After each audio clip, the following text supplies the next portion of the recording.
Thank you, Caitlin. We welcome you to Knoxville, Iowa for the Clean Harbors 150. Well, it's already been an action-packed evening here with heat races that set the field.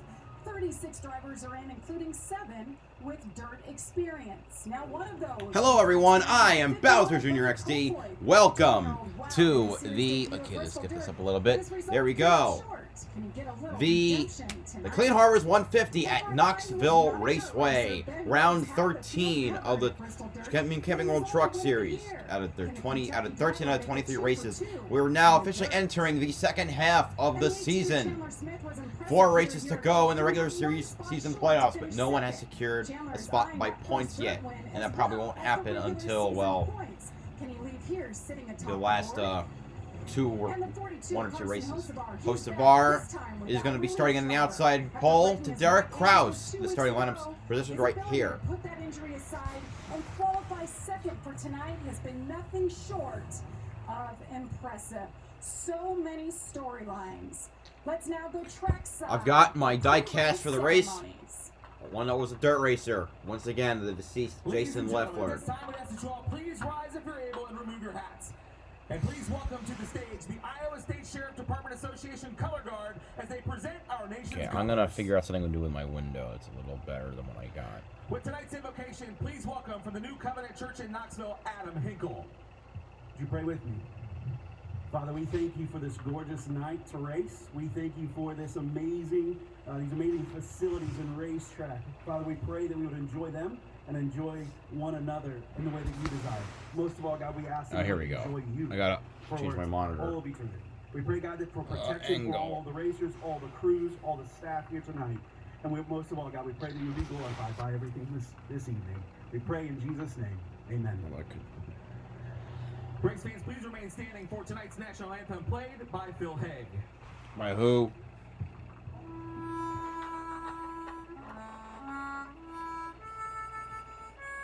A freaking harmonica. Okay, I know what I gotta do.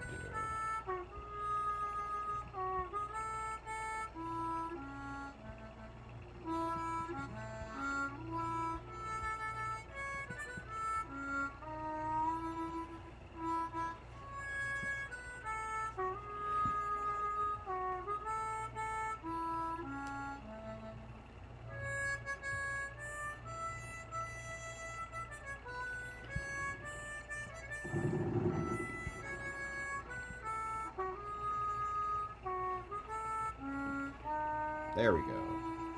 Deacon shirt's in the wash, so I can't show it. I don't have it on.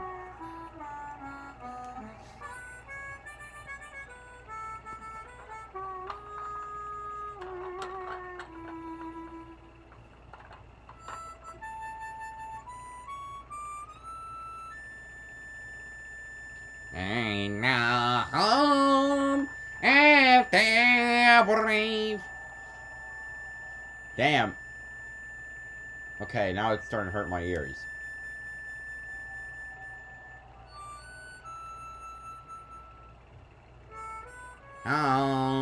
If they brave, while we desire.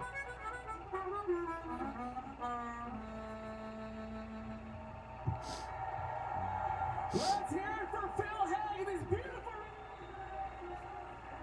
What a beautiful rendition. I think the crowd liked it. I love the woman on the horse. That was amazing. And we welcome all of you. And I'm Jamie Little, joined by Trevor Bain and Phil Parsons. We've had an amazing night so far with No, not like that. Books. But Trevor, what a strenuous 6 weeks it's been for these teams. We have 2 more to go before a break. We were road course racing last week. Now we're on a half-mile. Now I can do this without getting interrupted. 1.3-mile oval in Nashville. What's the key to these guys adapting and doing it successfully? Well, they had it easy on the beginning of this stretch. Right now, we also have the ARCA race and the SRX race. In fact, SRX race, they're loading up. They got 13 cars in that race. And even for the dirt ringers, they've got gotta challenge At themselves. Berlin for the They've ARCA gotta race, figure Daniel out Dye how to leads over truck Tom them. Hessert by Much different than 4.2 anything they've ever seconds. driven. The way you manipulate these things and drive them is so different. So I'm looking forward to watching to see who can adapt the quickest. Definitely, and you know there's only 4 races remaining in the regular season, and those point standings, well, they're getting shaken up a little bit. It's go Hello, time. And, our you know, you look at 6 top R of the board, I Succeeds think there's Beast 14 points for separating the R6. top 4. Phil, who stands out to you right now? Well, I think right now the hot hand may be John Hunter Nemechek, but Ben Rhodes. Yeah, if John or Nemechek, just as NASCAR Chasm said, if Nemechek wins here, I gotta call him Johnny Knoxville. These are going to be our top 4. These are the guys that had momentum coming into the season, and they haven't disappointed. And they have been so good here. Ben Rhodes was so good at Bristol and won on the dirt. Can he do it again? But the problem, there's Ben Rhodes right there.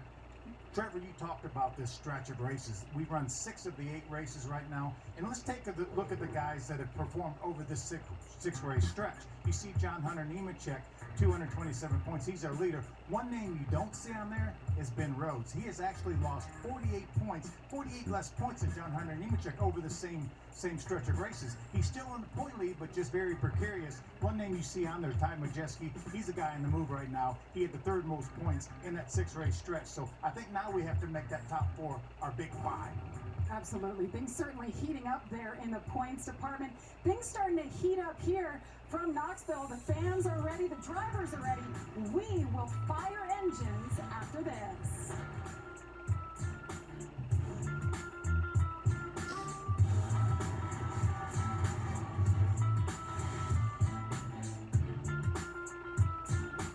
Alright, when they fire the engines, I'm gonna do the starting lineup.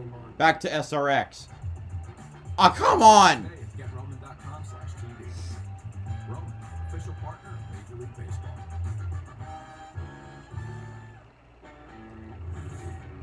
Make way for the first ever Chevy Silverado CR2. With multi-matic shocks, rugged 33-inch tires, and front and rear electronic locking differentials. Dude, this is awesome, but we should get back to work.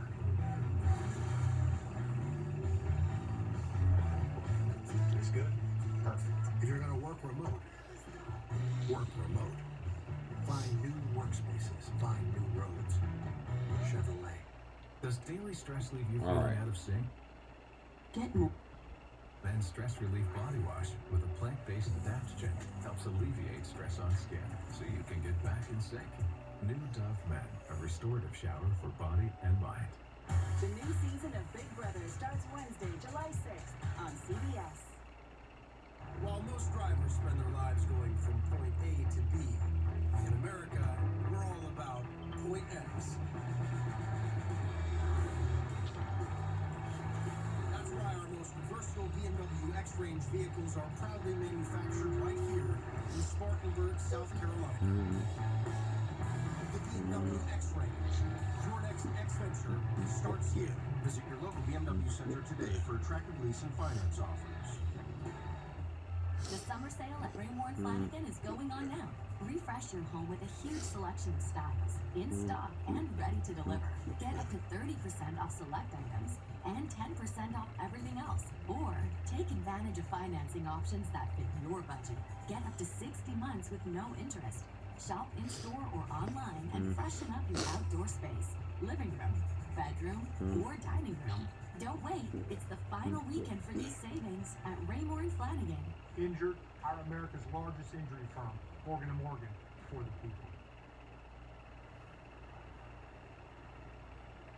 You're looking now at the fans waiting for the main event here at Five Flags Speedway in Pensacola, Florida, as we welcome you back to the Camping World SRX Series on CBS. So, over the next 6 weeks, the Camping World SRX Series is going to cover more than 3,200 miles. For a sense, that's sort of like driving from New York to Los Angeles. So it's lots of ground to cover, which begins here in Pensacola, and will wrap up on dirt at Sharon Speedway, which is home to the famous Blaney racing family. We cannot wait for that. Wait to watch the family showdown between NASCAR driver Ryan Blaney and his legendary father, Dave. So next Saturday, we are in South Boston, Virginia. Famous, you should know, for fried bologna sandwiches and great racing. That, of course, all starts at 8 p.m. Eastern.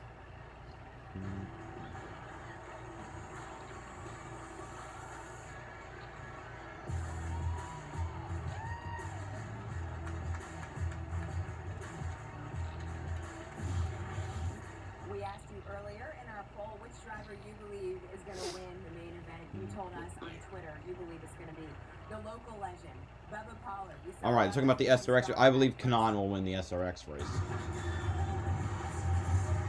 Just putting that out there.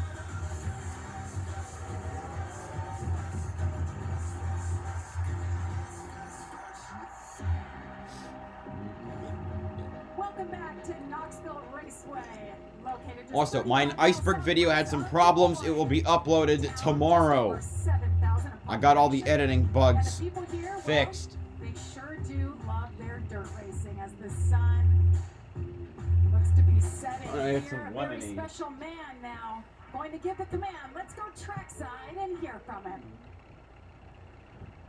Race fans, it is now time for the most famous words in motorsports. To give the command, the 7-time NASCAR champion, the King, Petty! Richard Petty! Damn! They had a good one. Ladies and gentlemen, start your engines.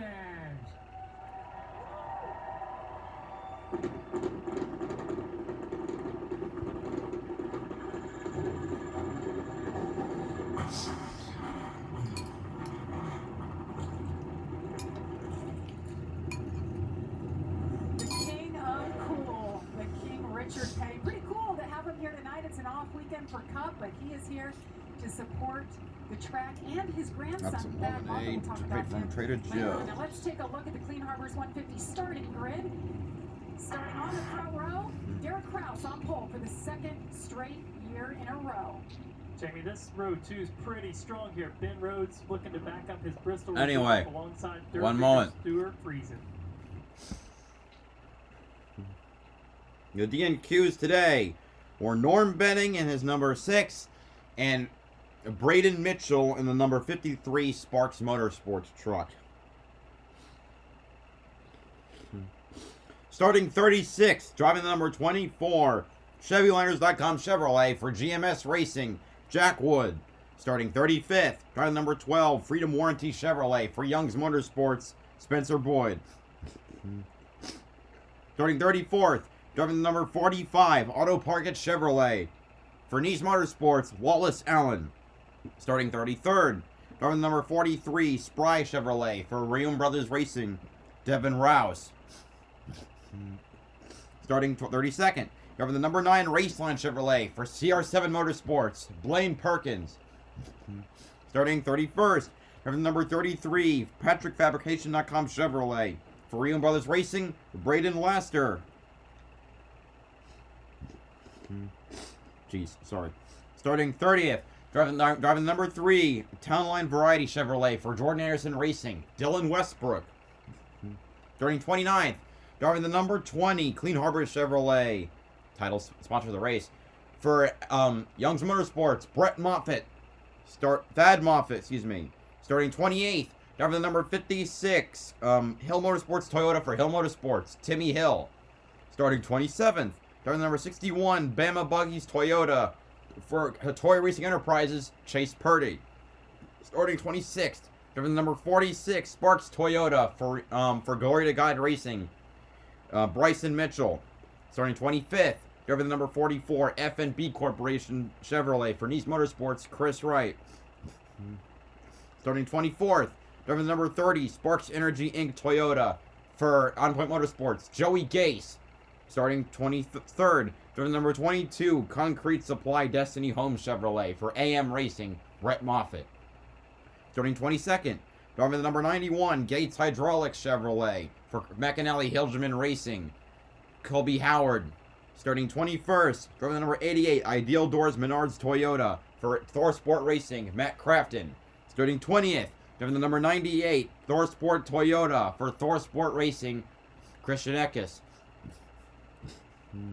Starting 19th, driving the number 62, Halmar International Toyota for Halmar Friesen Racing, Jessica Friesen. Starting 18th, driving the number 40, Worldwide Express Chevrolet for Nice Motorsports, Dean Thompson. Starting 17th, driving the number 02, Rudabush Development Chevrolet for Young's Motorsports, Kaz Gralla. Starting 16th, driving the number 15, Ford Performance Ford for David, Yes, for David Gilliland Racing, Tanner Gray. Starting 15th, driver the number 38, Boot Barn Ford. For Front Row Motorsports, Zane Smith. Starting 14th, driver the number 41, Aggressive Chevrolet. For Nice Motorsports, Tyler Carpenter. Starting 13th, driver the number 16, Lunai Toyota. For for Toy Racing Enterprises, Tyler Ankrum.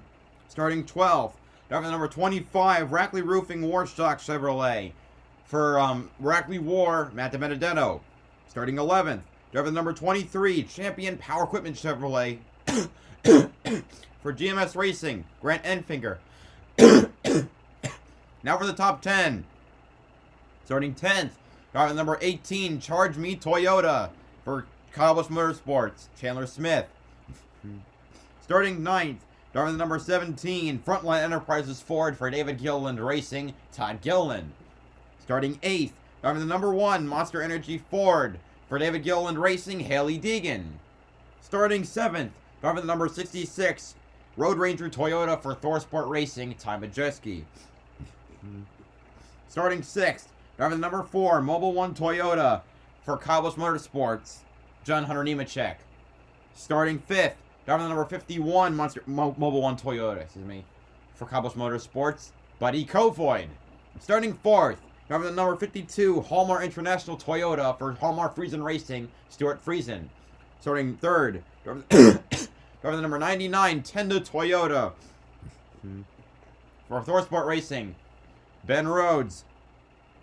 Starting 2nd, driving the number 42, Worldwide Express Chevrolet. For Nice Motorsports, Carson Osavar. And on the pole, driving the number 1, Napa Auto Care Chevrolet. For McAnally Hildeman Racing, with 15 passing points, Derek Kraus. Now back to the action. You know, I went and ran about 5 dirt races last year in a dirt late model, and when we lined up like this, my wife freaked out. She's like, surely they're not going to start like this. You know, it's so different when you go to a dirt track, the cool stuff. They're lined up 4 wide on the dirt track of Knoxville. As you see all the fans on their feet, they're used to seeing this, but not with trucks, not with NASCAR when it comes to town. Second time ever that the Truck Series has raced here. Look at the damage on the front of the 42. He got that in his heat race. They were able to pull it out a little bit, but they couldn't do too much to it, or they would have had to give up that front row starting spot. And he's not the only one there. I saw Rhodes looked the same way. Ben Rhodes, Christian Eckes, there's quite a few trucks that have already lost that center of the nose. And what that's from is this berm that we're going to see throughout the race. We mentioned it being like Martinsville in the heat races where it can boot you off and move you back out, but it looks to me like it can limit. Thank you for subscribe. Well. Hi, DKB fan. Yeah, I'm going. No, I'm gonna. I plan to switch between SRX and Truck Series tonight. What happened to the iceberg video? The first time it went up, I realized I forgot to put a subtitle for one of the sections, and I missed an important clip. The second time, I found an editing an audio clip an audio artifact. So I decided I'm not gonna push the YouTube system's luck. I will upload it at noon tomorrow. And right now I'm re-downloading the final version of the video. So that is what happened. And from the 5th spot, he's going to be carrying that visor can. That's going to be fun to watch here. This is his perspective for this race here at Knoxville. That windshield's nice and clean right now. I wonder how long it'll be like that. Not long. Right here we've got Stuart Friesen, the other good health racer in the field, and you can see he's got a dark. Hopefully I don't end up too plastered by the end of the race. And that's a joke because this is just lemonade. Good old Trader Joe's organic lemonade. It's not a sponsor, but goddamn, I'd eat it. I mean, Trader Joe's is seriously got some good stuff. Anyway, pace truck rolling off. We're back 2 wide. Kraus and Osavar leading the field around 3 and 4. Here we go. We're green at Knoxville. Let's not have a disaster. But I could do better than the whole damn booth, except Parsons. Phil Parsons is wonderful at his job. Hocevar on the outside, Kraus on the inside. Hocevar coming through. He takes the lead going into the 3. He's going in a wide lead now, and here comes Friesen now on the outside of Kraus. He takes 2nd place as we begin lap 2. Buddy Kofoid now in the 5th position with Nemechek right behind. Rhodes looking to the back of Kraus. Thompson, it looks like the middle of the racetrack has some grip. Well, I gotta know, where will drivers be able to pass, and will people resort to crashing these people early? Remember, Johnny Sauter, I believe, was the first driver to get crashed early last year. It's a 150 lap affair. This whole race, and right now it may be the top. In 20 laps, it might be the bottom again. John Hunter Nemechek kind of searching around looking for the bottom to get some grip. You hear so much about that track prep when it comes to dirt racing, and we've been learning as we go with the Truck Series. We've only raced on dirt 10 times. This is the 11th time, second time here at Knoxville. So we learn each time that we go. Riding on board with 51. Buddy Kofoid right now behind his teammate John Hunter Nemechek. Yeah, there's a glare right now where the sunset is coming into the front stretch. You cannot see on the right side, and we already have a caution. It's lap 4. It's the 40 of Dean Thompson. He has damage. Unbelievable. We're already 4 laps in. Not even 1/30th of the race is over, and we already have a problem. Dean Thompson, oh, Christian Eckes just ran right through him. It looks like Kobe Howard and Chase Purdy were also involved, but Purdy and Howard take minimal damage. Chase Purdy in the 61 to avoid But him. man, Eckes just drove right through Thompson, which shocks me. I don't think Eckes was that kind of driver, but man, he just stumped the 40. Remember the end of the race last year? I don't think there was a single truck. Maybe the winner was the only one that didn't have a fender crinkled up or something wrong. Last year, this race had 14 cautions, and that set the record for the cautions, for most cautions in a Truck Series race, which was tied later that year at Martinsville. The left rear on the 40 Worldwide Express Chevrolet is flat. Obviously, when we come to the dirt, things are a little bit different. This is the format. It's going to be a 40, a 50, and 40, 50, and 60 lap affair. 3 stages, 40 laps. Oh, no doubt. Like Chandler Smith on Out of the Groove said it was going to be worse. And man, when you got a top tier driver like Eckes just plowing through and under a lower team, that's not going to end well. They will service the truck, they'll give them fuel, they'll change tires. They'll have 3 minutes to do that. There's nothing to be gained on pit road tonight. Yeah, they restarted in the order they came down pit road. If you decide not to come in and use the stage brake, then you will start in front of all those trucks that did come out pit road.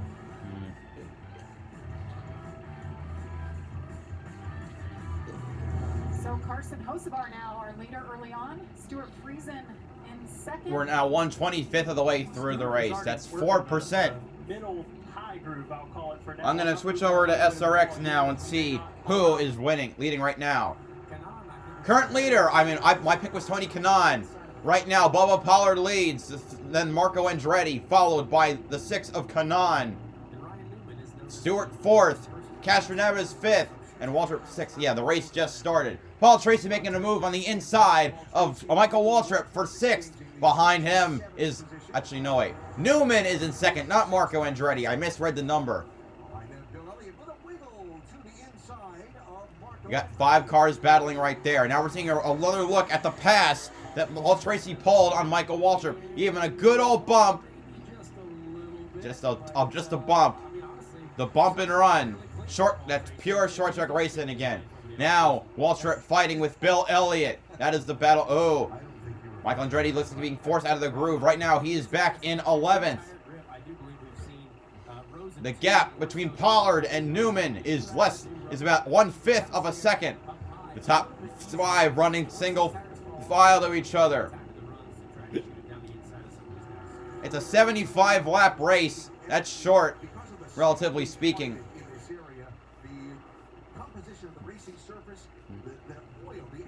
Lap 5. Let me tell you a bit more about 5 Flags while we're waiting for stuff to get back going again. 5 Flag Speedway is the home of the Snowball Derby, usually the last race of any motorsports of the year. Late model race. I think it's 300 laps, 200 or 300 laps. It's a half-mile track with 15 degrees of banking in the turns. Last year's winner of that race was Chandler Smith. Well, Pollard is one of the supreme late model drivers, and given the importance of this track to late model racing, that is why Bubba Pollard is racing. He has the lead, but he's side by side with Ryan Newman. Here comes Newman on the inside. Will he pass? He's not clear yet as they go into 1 and 2.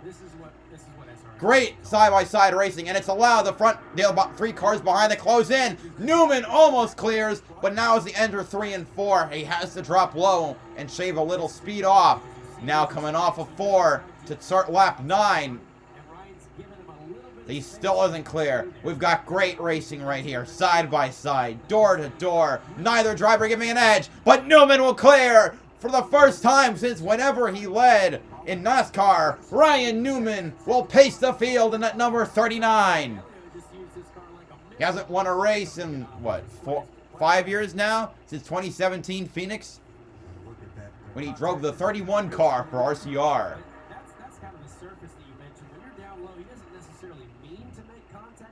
I'm going to head back now. We're back. We're green now. Hocevar leads over Rhodes. Josh, what are they saying? Yeah, and you talk about the aggression right there. Ben Rhodes came into this race saying he needed to be aggressive. He left here last year and he was not happy with the way things shaped out. He said, you know what? I don't want to get pushed around anymore. I'm going to do what it takes because the most important thing is that regular season championship. He told me he had a nightmare last night that he woke up and he lost the points lead. He woke up all flustered and was like, oh, thank God it was just a dream. That was the mindset. Yeah, first world problems for Ben Rhodes right now. He's less than half a second behind Carson Hocevar. Drivers and their dreams. It's always like you wake We're up now and at 8% of the way through the race. look at this replay and what Right now, Stuart Friesen made his way up to 3rd. Nemechek behind him, and then Majeski to finish on the top 5. The rest of the top 10 is Gillen, then Chandler Smith, Derek Krause, Buddy Kofoid, and Grant Enfinger. on the dirt. To me, it looks like they're just floating. 20th place is about 9 seconds behind, almost 9 seconds behind. That's about half the track. Such a different look, and I love that because you have Maybe. to take all that into consideration when you're trying to make these passes. You have the top 3 trucks running basically the higher line. John Henry Nemechek moved up to the high line that time, but he's been trying to make the bottom work. He's been able to hold serve with them. Look at Stuart Friesen now. He's going to get a good run up off the corner. Here comes Friesen. Oh! He collides with Ben Rhodes on the side. Best his truck's been in 3 years since they started their own team. Dean Thompson is a lap down right now. Being a dirt racer, Yeah. Ben Rhodes gets past Friesen after the collision. Hopefully that didn't damage the truck too badly. And implement those into our truck team because that should work. Well, these trucks were way different, and really those setups didn't correlate at all. And they've had to kind of go back to the drawing board, figure out how to get this truck to rotate and turn without. And now it's going to be 3 wide. Let's see Nemechek trying to join the fun. Early, as soon as you get into the corner and make it turn, but you can see these drivers have to put some will to it. Look at drivers in the field. One of the ones I expected a lot was Tyler Carpenter, who was running near the front for most of his heat race. He's back down to 24th. He won his spot, I think, by winning a certain race that Nice Motorsports was looking for. I thought he'd be doing better right now. Anyway, commercial break now for trucks. Now back to SRX. Right now, Tony Kanaan has taken the lead. Oh, man. Yeah, Newman is back to 4th. 2nd place now is Bubba Pollard, but right behind is Elio Castroneves. Here he comes on the inside. The 4-time Indy 500 champion taking the lead. Taking 2nd place, excuse me. 2 IndyCar drivers looking to succeed. Wait, I think I fucked up again. It's Bubba Pollard in 2nd, not great. I'm pulling, or no, they're side by side, it looks like. Now, never mind. The scoring did not update. I was right. I am not. Screwed up. Anyway, we're 20 laps into the 75-lap main feature of the SRX. Tony Stewart is back in, somewhere in the top. I think he's 6th right now.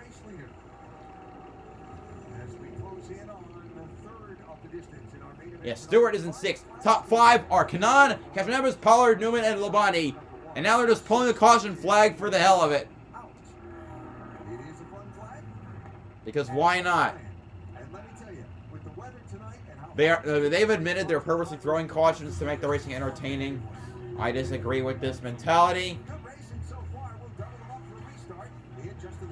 Okay, so that's stupid.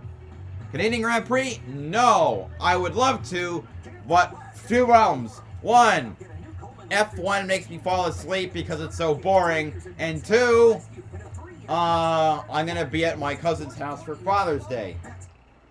Joint's named. Blue Emu. It works fast and you won't stink.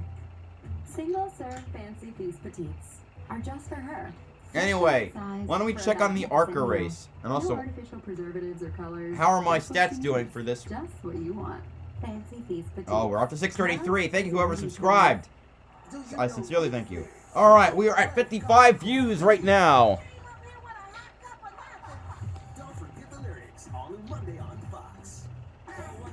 Halfway through the goal. Come on, let's keep the momentum going. All right.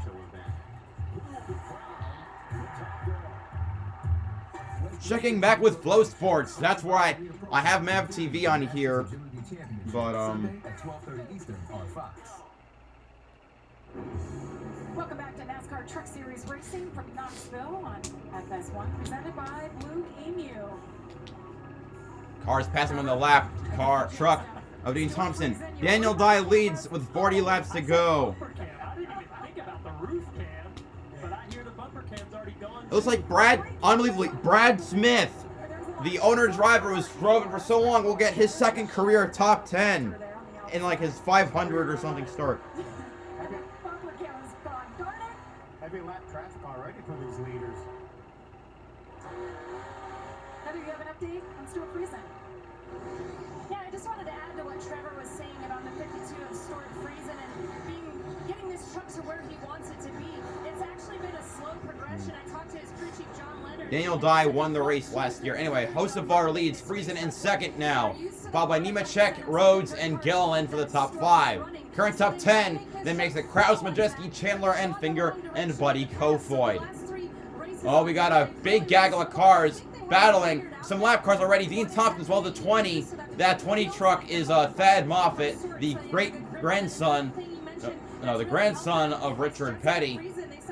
Man, but he's just getting in the way. Thompson is now 2 laps down, so we have they're at max 30 trucks on the lead lap right now. I don't know how many. All right, Wallace Allen, Blaine Perkins, and Chris Wright have been lapped. They're 28th through 30th. Then from 31st to 35th is Devin Rouse, Thad Moffitt, Joey Gay, Spencer Boyd, and Braden Laster. So we have 27 trucks currently on the lead lap. Oh, Ben Rhodes, there is water pouring out of the top, out of his hood. That must mean that the truck must be overheating somewhere, and that is not a good sign this early in the race. This was the battle for 4th with Ben Rhodes and Todd Gilliland. Possible some of the impact during the race might have. Derek Kraus says, what in the world just happened? But it looks like, unlike Hocevar in his heat race, the 17th didn't get as bad a damage. We said you got to search everywhere for grip, but I did not mean on the berm. Okay, the 99 seems to be fine now. That's right. And one of the trucks, actually, the 46 of Bryson Mitchell made it with the 20th, which is a great run. 2 more trucks have now been lapped. The 3 of Dalen Westbrook and the 56 of Timmy Hill. We are 11 laps away from the end of the stage. Comes a lot lower, so you really don't want to see that. They'll have to get that grill cleaned off if they can make it to the stage break or caution comes out. Ben Rhodes trying to hold steady. Now another truck's going to lap down. The 61 of Chase Purdy. Next truck to be left will be the 41 of Tyler Carpenter. They've really, looks like the drivers have really cleaned up their act. And Hocevar has had a problem with it. Wow, I didn't realize. Hocevar has 79 USAC quarter midget wins, the most of any driver ever. Feels good. They're telling him on the radio, just keep driving it the way you are. He said he found a lane that he likes, and he continues to lead here. And we have a caution. Who has wrecked? Caution out for the 2nd time. This might be the break that Ben Rhodes was looking for. Yeah, but who had the problem? Oh, it's Tanner Gray and Spencer Boyd. Not the break he was looking for. Not the break he was looking for. Spencer Boyd in the 12. A lot of damage to the left rear. Yeah, I can see that. The left rear, right rear. So right. No, it's the right rear. It caved in. 99 is pouring water. Maybe that'll wet the track a bit. Give up his spot, come out pit road, see if you can get that cooled off a little bit. Yeah, if they can get it cooled down some, I wonder, I don't know, I'd have to check the ruling on this, but a cool down unit, if there's some way to plug in at the stage break or do something to get some water back into this thing, if they can do that during that 3-minute period. Let's take a look back at what happened.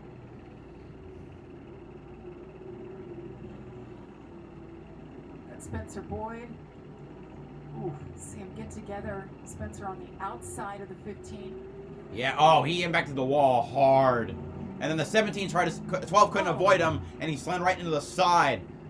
Okay, actually no, that wasn't the wall. That Tanner Gray hit the dirt berm. Oh, the 99's going. See him right there, Man, bringing it in from 7th spot. that lane looks. That's gotta suck for Rhodes. Rhodes has been losing points for a while. That nose looks a little crushed in as well. And like so, I don't know if it's so much damage to he's going to be. It's going to be problematic for him. Now the guys going to work on the trucks tonight. These aren't obviously the normal pit crews. These are their mechanics. Anyway, there's 25 laps to go at Berlin. Josh? Yeah, it's a group effort here. Only 9 trucks on the cars left on the lead lap at Berlin. Left in the race. That's half the field, and only 5 are on the lead lap. 7 are on the lead lap. Right now, as they stand, Rev Racing teammates Roger Caruth and Nick Sanchez would lead the points, but Nick Sanchez would be the points leader because he has a win. He has 2 wins. Overheating is definitely an issue right now. I believe he won Kansas and no, he has no, he has a win. Kansas. And trying to get it pressurized here so that it will recover. Definitely not ideal, but that caution might have saved his day here. Even if he loses a couple laps, it's better than just cooking that engine. And Jamie, you talked about these aren't regular pit crew members. These Actually, no, never mind. Well, that is not the correct points. That is how they would be running now. That a pit crew member would be that usually just changes tires or jacks the car up. They had an exact plan. They knew what they wanted to do is they bring out some of that tape, try to help Ben Rhodes out. And another point, to get him back out, we talked about the regular season points battle. He's right in the thick of it, so they want to gain and keep as many points as possible here tonight. With Brent Moffitt falling out of the top, with Ben Rhodes having to go to pits. The new driver top 10 is Brett Moffitt in the number 22 AM Racing Chevrolet. Austin Wayne Self has forfeited any playoff chance to spend time with his daughter, his newborn daughter, which, I salute him for doing that. Anyway, 19 laps to go at Berlin. Let's go back. We are halfway through the race. Tony Kanaan leads by almost 2 seconds over Elio. I mentioned before, Kanaan was my pick to win. And everyone is very, very competitive, and it's very, very close. And honestly, I think if you brought Lewis Hamilton or any of the Formula 1 drivers out here to race with these guys too, they'd be close just with everyone else. Caution flags out. Bubba Pollard up to 7th position at this Another yellow flag of our main event. Another caution for fun. Wonderful. We don't need that. Anyway, in that case, fuck it. Let's go to Mav TV to listen to the ARCA race. It would help if I got the right channel. Oh boy, swim pool. 8:10 on 8:30. We have 14 laps to go at Berlin, Michigan, or Wisconsin. It's Michigan. This is where Daniel Dye won his first ever ARCA race. This is his second start. The Nutcracker looking to put that car in victory lane. Can we go somewhere next week and call it one of the most exciting races of the year? Elko Speedway next Saturday. You need to make a date with us right now. Next Saturday, live on MAV TV. Elko Speedway, the smallest oval we go to. Elko is 1/3 a mile. It's a 1/3 mile track. Daniel Dye continuing to put cars a lap down. It's Greg Van also number 35 running 8 going a lap down. You just never know what could happen here in these final 12 laps. Just 12 laps. Greg Van Alst going another lap down. Oh, it looks like Raja Caruth passes Nick Sanchez. That will give him the points lead coming out, or it could be close after Daniel Dye winning. Now he's able to probably coast in the corner a little bit, not getting on it too hard coming off. That helps the tire wear, helps the one 10 laps, tire wear. So no, 11 laps to go at Berlin, and now we're 10 to go.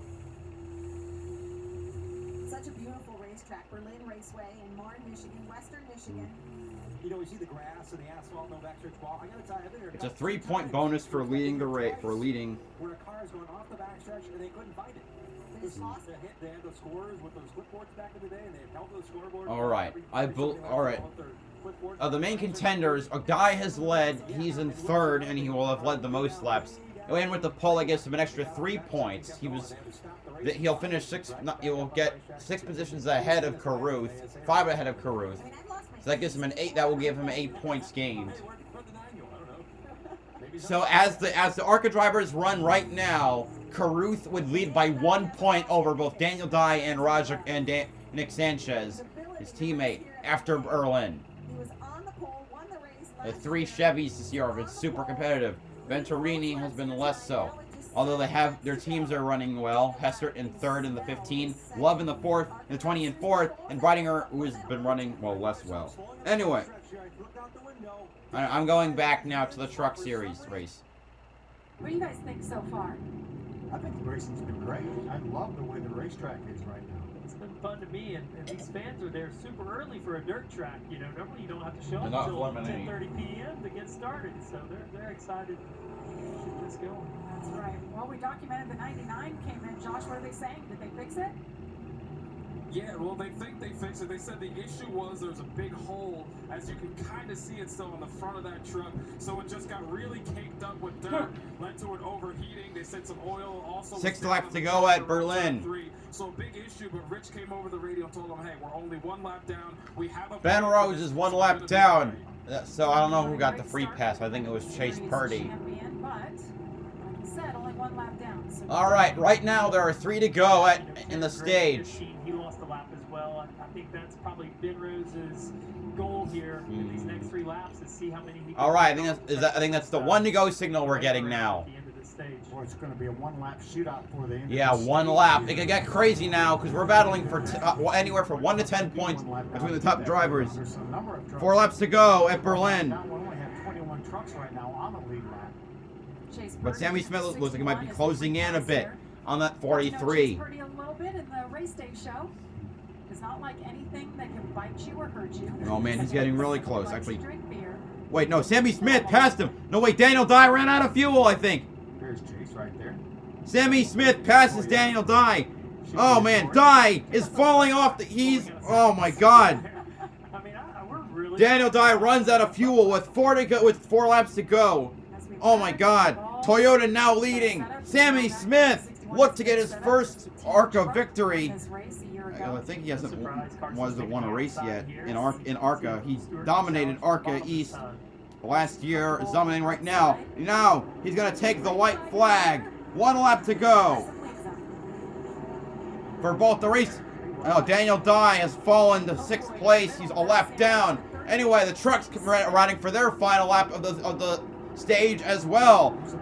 Sammy Smith will round 3 and 4 as the trucks will round 3 and 4 at Knoxville. Sammy Smith wins at Knoxville. Stuart Friesen goes wide on the last lap. And Hocevar will win the stage. Then it's Gilliland, Nemechek, Kraus, Majeski for top 5. Enfinger, Chandler Smith, Brett Moffitt, Matt DiBenedetto, and Zane Smith finish out the top 10. What a wild race. And poor Daniel Dye runs out of fuel. But he's going to stay on the lead lap, and he'll get an opportunity to change that tire during the stage break. He'll lose his track position. It's going to happen. Oh. Now is the best time. Heather? And I was just going to tell you guys what you already saw, that the 46 truck is out of the race. There, but they were just saying that top lane is really choppy right now, but they were happy with a spring change that they made that's really helping with that. They also mentioned that they don't think the top line is Flop. Of course, the 46 truck malfunctioned, so Bryson Mitchell was out of the race. He was hauling ass. That sucks. Some are sticking to the plan that they came into the race. Others are kind of him-hawing around on what changes they might do. But remember, this track will constantly evolve, so a change you make now might not work out later. Well, that's interesting. They said that the top shouldn't go away anytime soon. That's good for all of us, right? The racing stays so good with 2 lanes to run, and this is what happened in the 52. Stuart Friesen. Yeah, he got down in the corner. I think that right rear tire was down. You see anyway, make any contact with the wall. And you see the tire down there. The tire down on Friesen's truck. Anyway, 25 laps to go. Tony Kanaan and Elio Castroneves once again are leading the field. Tony Stewart, who dominated last year, is 3 seconds back in 7th. Ryan Hunter-Reay, the 2014, the 2012 IndyCar champion. Where is he running? Let me see the scoring pylon. He is in the 6th position. Ryan Newman is in 3rd, and Bobby Labonte is in 4th, with Bubba Pollard, the chosen driver, in 5th.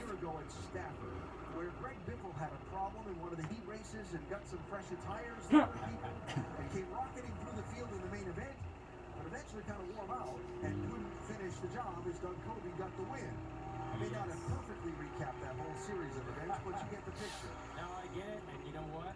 He just absolutely fired it to the outside of Bobby Labonte there, and that was very interesting. All right.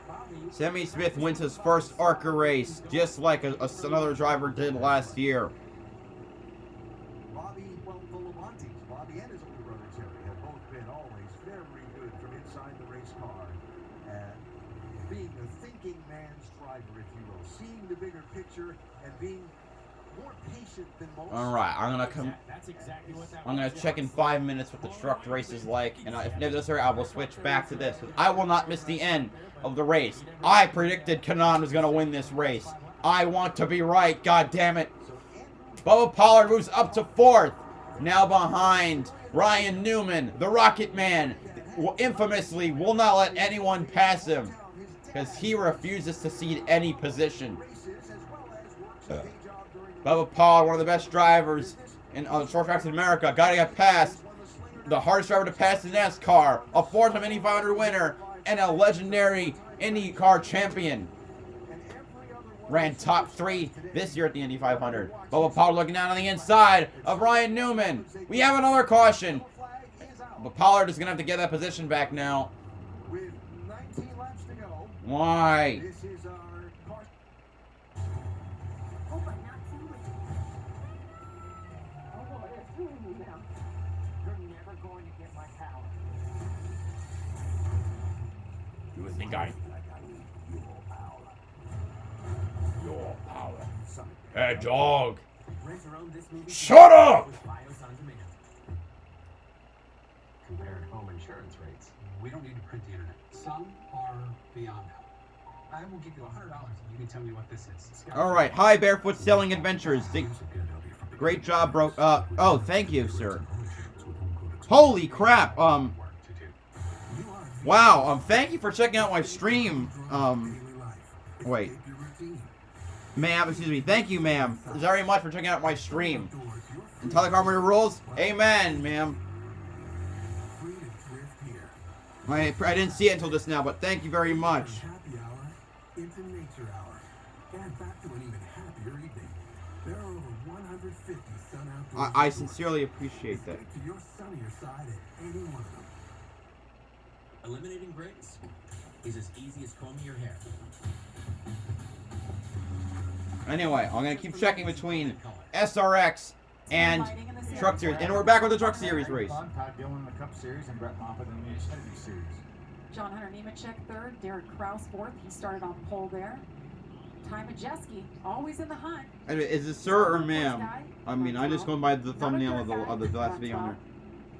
Thing. Matt Benedetto is the one that stands out to me here at 9. That you know, I know he's. All right, now for Knoxville, non-competitive pit stops, meaning that you go in, you just get you got a time limit. You don't have to worry about losing position. We're at 99 views right now. It looks like a can opener.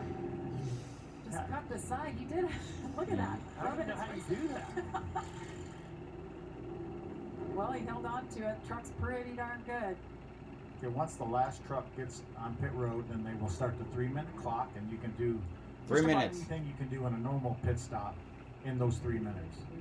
It's so strange to be down there when this happens because it's so opposite of any other pit stop where it's fast and furious and loud and everybody's throwing things around and lug nuts are flying. So Stuart Friesen cut that right rear down when he was in that outside the top line. He's the last one in. You know, and it almost makes you wonder if it just came off the bead. These trucks don't have bead box like a dirt car would have for that tire. And he's going and he's pounding that cushion. You saw it kind of happen right as he got to the cushion there. A little bit of a cushion. There's not a big one, but when he went to the gas, it just kind of rolled off. And it makes you wonder, lower air pressure. Right. You know what? I don't want to watch this. Back. I need to watch the pit stop. 16 to go. That's we got about a little over 20% of the race left. Bubba Pollard completed at 5 Flag Speedway as a local all-star. 31 wins at 5 Flag Speedway, the third most all time. Kanan and Castroneves in row 1. In row 2, Newman and Pollard. Bobby Labonte, can he stay? Who has the most, which begs the question. Forced to the outside as they get ready for this restart.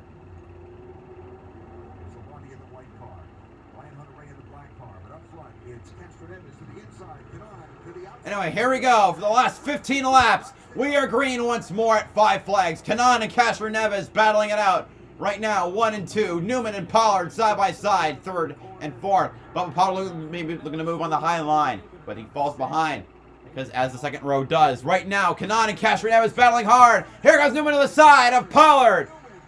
Oh, man, they're going door to door. But he cannot get the spot. This is fantastic racing. Just again, it's Yeah. like we're still on the Pollard and Castro Neves. No, Kanan and Castro Neves still side by side. Former rivals. Thinking back to the early days of the early 2000s. Castro Neves with Penske. Kanan with Andretti Autosport. Here comes Castro Neves. Oh, man, he almost cleared. He is almost clear. He will clear. Elio Castro Neves, the Spider-Man, leading at 5 flags. Will Kanan be able to take back the spot? Will Bob Pollard or Ryan Newman be able to clear the other to make it through? Bobby Labonte is behind them in the 5th position. I'll be watching this to the end. Oh, man. 2 Indy... On a short track in Florida, 2 IndyCar champs. 1 from Brazil, 1 from, I think, Argentina. Wherever. I'm just going to check that, where Kanan is from. Sorry, they're both from Brazil. These cars have so much power in them. When the tires are nice and hot, nice and slippery, you gotta make sure you get down the straights. Let's call this the Battle of the Brazilians. Castro Neves stretching out to 3/4 of a second lead over the rest of the field.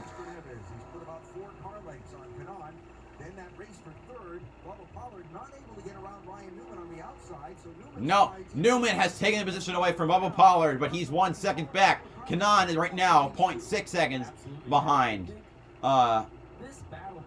Behind Castro Neves.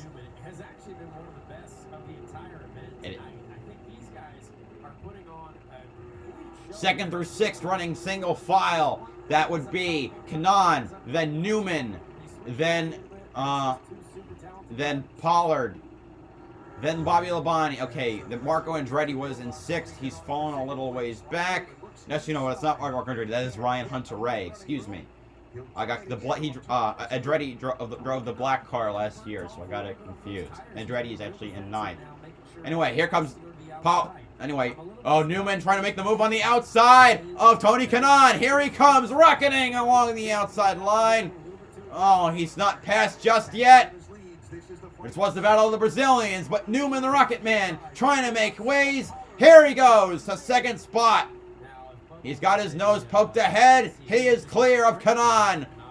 But, oh man, they are almost over a second behind. Castro Neves.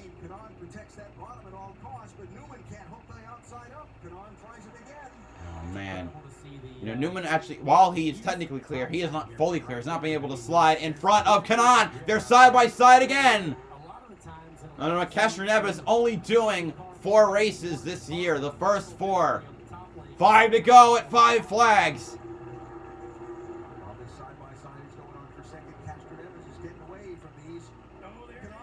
Oh, here he goes. Here comes Newman on the inside. No, that's 3 wide. Yeah, it's Pollard, Newman, Castro, and Kanan. Kanan falls back to 4th. Now it's Newman and Bubba Pollard battling for 2nd spot. Castro Neves checked out on the field.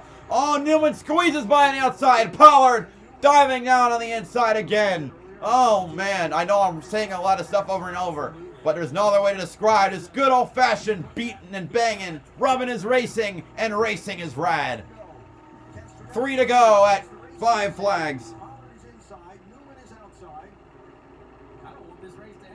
No one wants it to end.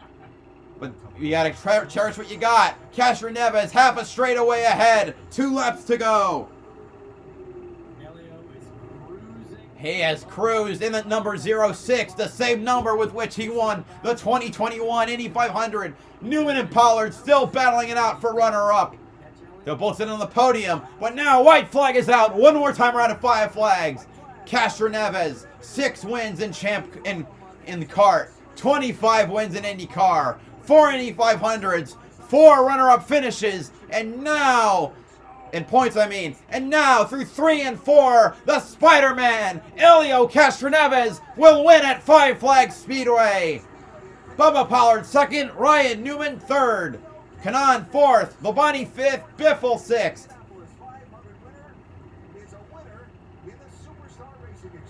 Oh man, Elio wins his first SRX victory. The Brazilian, over 40 years old, he has done it.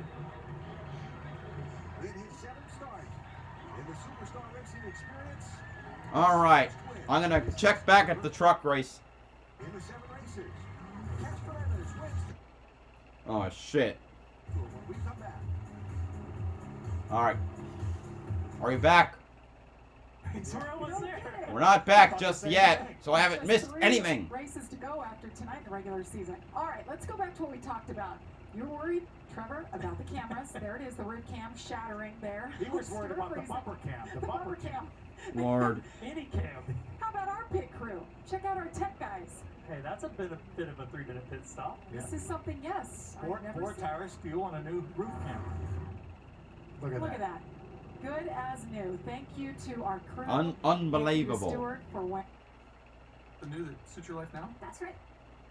Might notice the truck in front. I'll come back in a few minutes to look at the Elio's victory, because he will climb the fence. That is his signature celebration.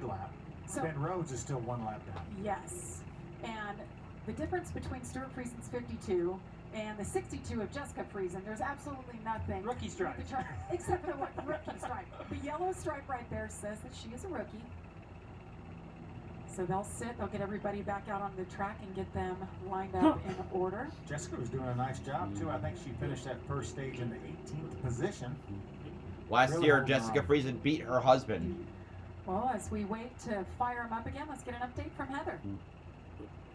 Well, I've been keeping my eye on the movers and shakers here, and the biggest mover of the race is the 22 of Brett Moffitt, and he's an Iowa native. First truck race this season. He's currently in the 8th position, but I talked to him earlier today and asked him if he's ever raced here, and interestingly enough, he has. At 14 years old, he won a dirt modified race here. That was back. That's cool. Youngest ever winner. You want to know why? Because he was supposed to be 16 years old. He did not know that rule. His family didn't know. The series didn't know that he was supposed to be 16. So they didn't find out till he was in Victory Lane here at Knoxville Raceway. But he said he got to visit some of his friends and family here this week, and it's been good to be back home. And his plan is tonight is to go to Victory Lane and then celebrate across the street at Dingus, just like everybody else does when they come here to Knoxville Raceway. Dingus? Yeah, Dingus? Dingus. Dingus. To go to Victory Lane, and his first time ever. Why would you name something Dingus? Actually got into this race by winning It's the like calling Gateway your someone off. back in Whatever. December, earning a once-in-a-lifetime opportunity. But he said this is the goal, to be in the NASCAR Top Series, and the Truck Series is a good jumping-off point to get there. Now, for him, he's having a little issue right now staying on the bottom. He says, I can't run that bottom line unless I go slow. Obviously, you don't want to be going slow out here, but it's a learning process for Tyler. He said this is the first time in the truck, so he's learning the truck in addition to trying to learn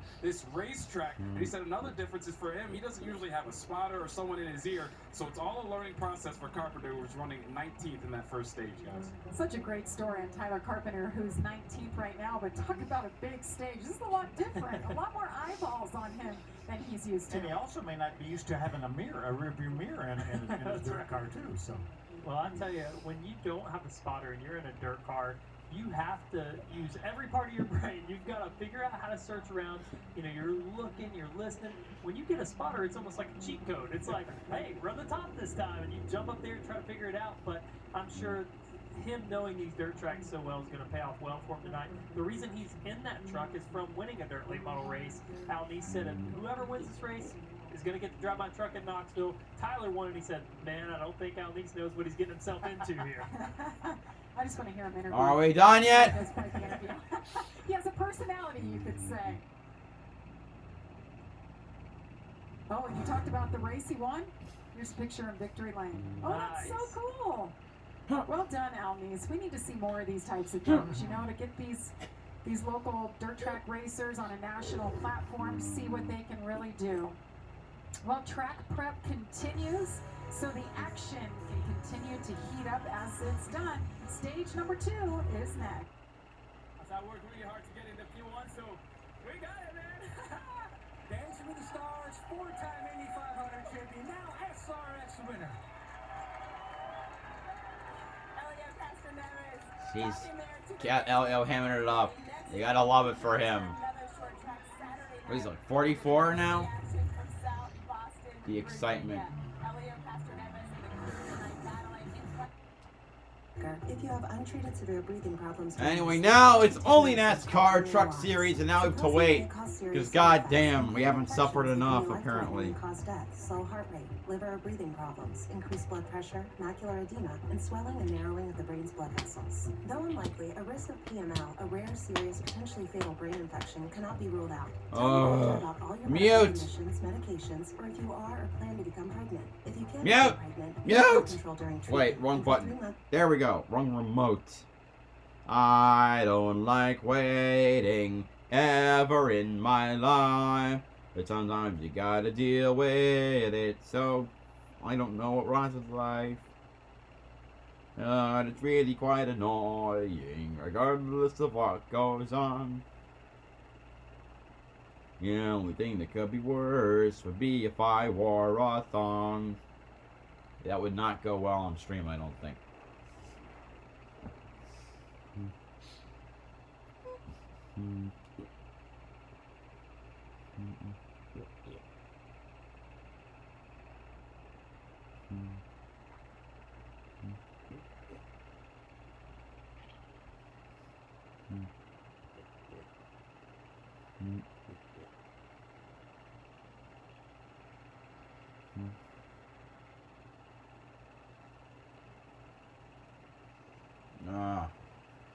Reese's commercial can suck my butt.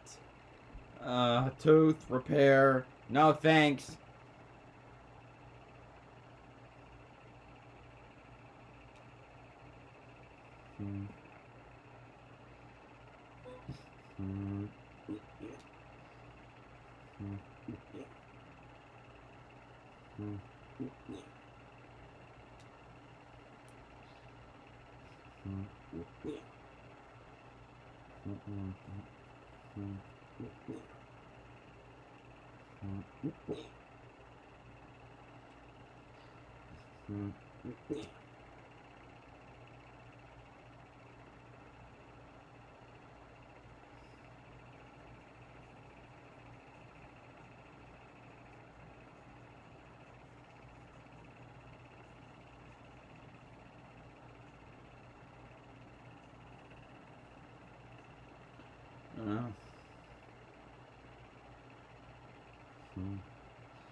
Alright, we're back. Where's the...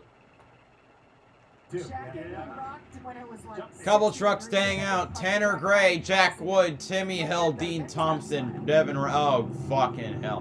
Devin Rouse in Brayton last year. 6 cars stayed out. Oh, fucking hell. That's not going to be good. Trevor, would you say a new racetrack here for the start of this second stage? I'd say it's a lot more similar to how it started. It's not going to be that, transition through the whole race where it just gets dustier and dustier. And what they're trying to do is keep the top active. What you don't want to do is blow off the whole top, make everybody run the bottom, and then it's just train race, and you got to move people out of the way, and, no grip. We heard drivers talking about Carson Hocevar, the leader, under that caution, said, I just need side bite. Well, you're on dirt, so you probably got about as much as you're going to get, but that will help with the track prep. They're trying to keep moisture in it, and that'll help lap time stay pretty fast here as well. Heather talked about Brett Moffitt. He's up 15 positions. How about that story? He's actually the youngest winner at this racetrack, but they didn't realize he wasn't legal until he was in victory lane. Sure, likely story. Yeah, Brett and them, they didn't know that he had to be 16. Neither did the at fake all. birth certificate. You know, probably a little. Yeah, it's good to see him in the field. Yeah, Brett had a little dirt racing this week. He raced at Millbridge along with Tanner Gray and John Hunter Nemechek were the 3 drivers in the field tonight that raced this week at Millbridge, just outside of Charlotte, North Carolina. You know, it's crazy to me and fun. You go to a local dirt track or even, you know, a national touring series of dirt late models and you talk to drivers and a lot of them want to have the opportunity to drive these trucks like Tyler Carpenter. But you go and talk to NASCAR drivers and they all love racing on dirt, you know, and it's just one of those things where they're both so unique and so different. And, you know, I talked to Mike Marlin earlier. I should mention, some of the trucks, some of the Toyotas are running zombie Toyotas. He ran a cup race on dirt at Bristol. You can tell which ones they are based on the slant on the decals on the front. And he said, you know, I'd love to get on a 1.5 miles sometime on a pavement track and just see what it's like. And I think that's kind of, it's cool how it correlates back and forth, just like Brett Moffitt going to Millbridge in the middle of the week to run a dirt midget. I'll tell you who else was there. Kyle Busch with a brand new car. He has his own micro now to run at Millbridge. He wants to run with his son. Yeah, he's tired of watching Braxton run on there. And he said, That's no, what it's he like said. fun. I'm going to go build one too. Hey, going back to Brett Moffitt in the 22, he's filling in for Austin Wayne Self, whose wife Jennifer. They just had their baby, so he's kind of taking paternity for 2 weeks, which is very commendable. Absolutely. Happy Father's Day to him, to All right. both of you gentlemen, and Thank all you of very you much. fathers at home. So making the most of it here with Brett Moffitt. Lights are off. The pace truck. We got 1 to go. Oh shit! I'm already getting tired. All right. Take the outside again, just as he has. He's comfortable out there. I know Chase Purdy is using a zombie Toyota. So are the Hallmark Friesen trucks. There's a brand new camera on the roof of Stuart Friesen's 52 truck. Look at that sunset, you guys. Pink and purple sky. Much easier to see for the drivers now as well, now that sun's behind the horizon. Helps that glare.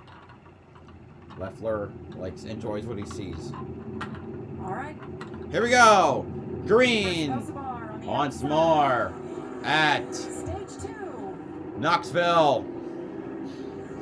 Nice Osavar soars to the front. Actually, I don't know what. Sorry, the trucks that were up front. Sorry, must have gone to the back of the pack. So I guess. So everyone came in. No one stayed out. Grant Enfinger's never finished out of the top 10 on dirt. 6 times on dirt, all top 10 finishes. All right. Osavar squeals away. Kraus in second. Gill in third. Then it's Enfinger, Nemechek, Moffitt, Zane Smith. Last year, he went 61 laps here and finished 4th a year ago. I think he had a little bit of fun and said, hey, Dad, you guys need somebody to drive that truck. So he's driving for his The dad. Chiron's all fucked up at the moment. Majeski trying to make the very bottom of the racetrack work, and it looks like it is working for him. He was able to get by the 38 of Zane Smith. Now he's going after Nemechek. Okay, the timer is going nuts. It's completely wrong. I think that thing has to be wrong. There's no way you could jump out the 10-second lead on someone even in just 3 laps. Here comes the number 1. Oh my god. Oh, they finally fixed it. And I don't know if mine eyes deceive me, but the number 1 is in 7th, 8th place, 9th, 10th. Okay, okay, the scoring is all fucked up. It can't decide what timing it is. Now it's frozen. Osavar is still the leader by a good amount. Along with him, remember, he had that flat tire just at the very end of the first stage. Lost all his track position, but did stay on the lead lap. Scoring is broken. I think this happened last year, and now it's updating like ARCA style. As you mentioned, there's really no middle, Trevor.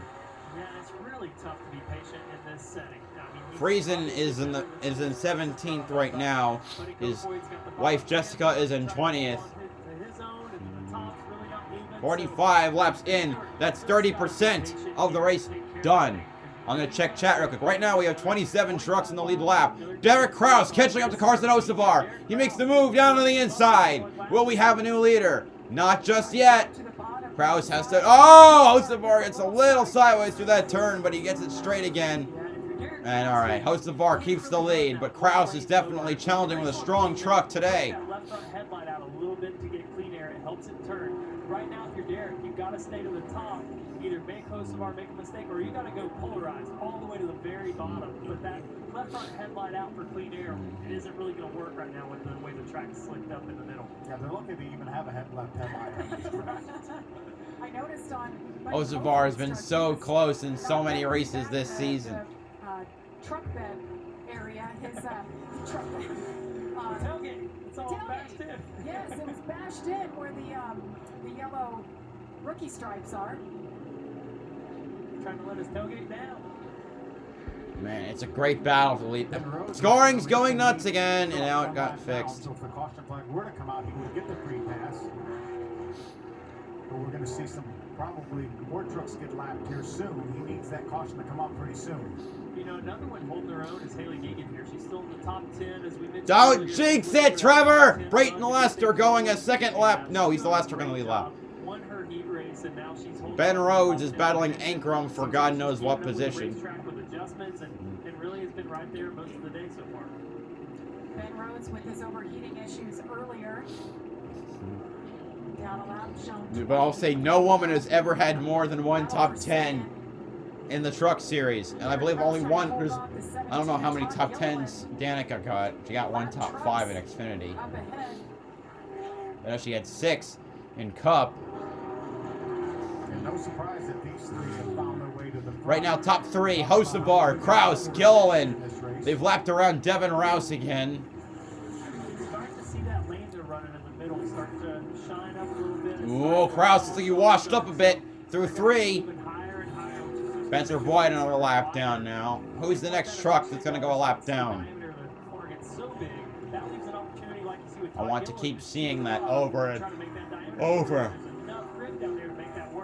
You know, it's tough to pass at the bottom when the best group's in the middle, but if it goes to the way to the top, you might be able to make a run down there and get by some If you do a slide job, there you go.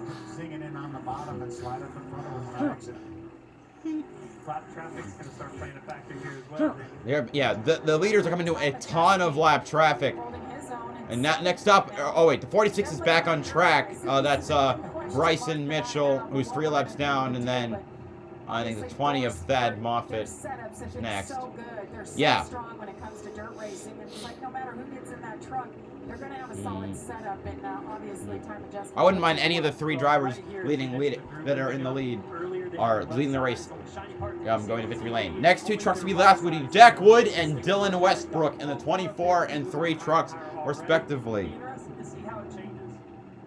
Heather, what do they say in the 17 pit? Well, before that stage break, he said he wasn't feeling comfortable up there on the top, and it's still the case. We saw him try that bottom groove a little bit, and they told him, hey, there's still rip in the top, so you got to get back up there. So, as you can see, he moved back up there to try to chase down the 19. It's a great battle up front right now. All right. Look at Buddy Kofoid back in 15th position. Look at top 20.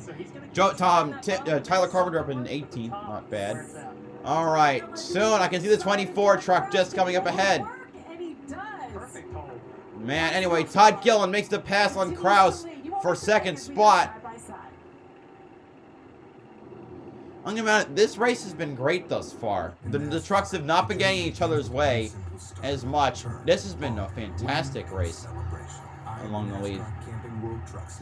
There's a giant gaggle of trucks now that the 42, the 17, and 19 have to make their way through. Next up, I can see the 24. Bryson Mitchell trying to make his way past them. He's like, oh, a bumper from the 17 to the 42. Right as we get to commercial. Battle easing up. I mean, getting closer. Here comes Kraus again.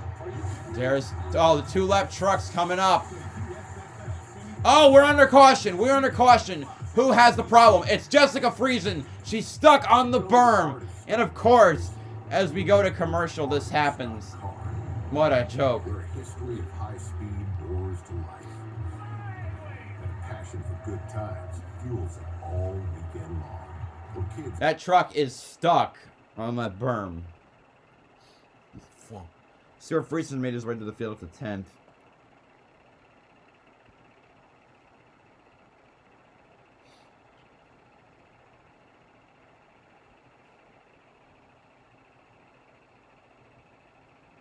NASCAR security call to the 12 hauler. That would be Spencer Boyd. I wouldn't know why, though. Crew members from the same team fighting each other.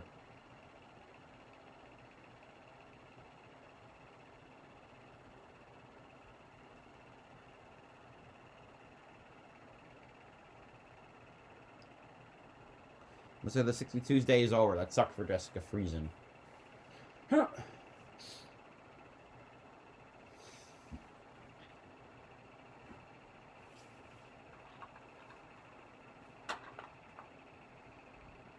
Caution for the fourth time, as you saw Jessica Friesen, the 2004 Utica Rome Speedway dirt track champion. On that curb with quite a bit of damage. That's when she was looks like, 18. Is that a bumper bar there sticking out to the left That's side what it of looks the truck? like. I'm not sure it's her bumper bar, but it's a bumper bar.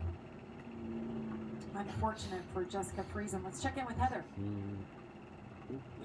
Yeah, Jamie, right now they're asking her to see if she can try to fire it up, but she's getting upset because they're trying to hook up the tow truck to it, and she doesn't want to do that. They actually told her, don't take your window net down, otherwise that means you're done. But as you can see, the window net's down there, so she was trying to tell them, hey, put it back up, I don't want to be done.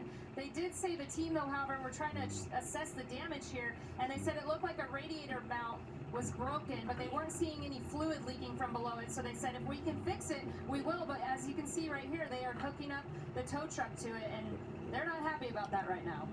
Hey, Heather, at the top of the show when I introduced you, I said how much dirt experience you have covering dirt, probably more There's than any NASCAR of us official talk, and it looks like the combined. You work crew for chief of the Dirt Vision, 62 travel around the country. talking with What the do you think official. of, the trucks on the dirt?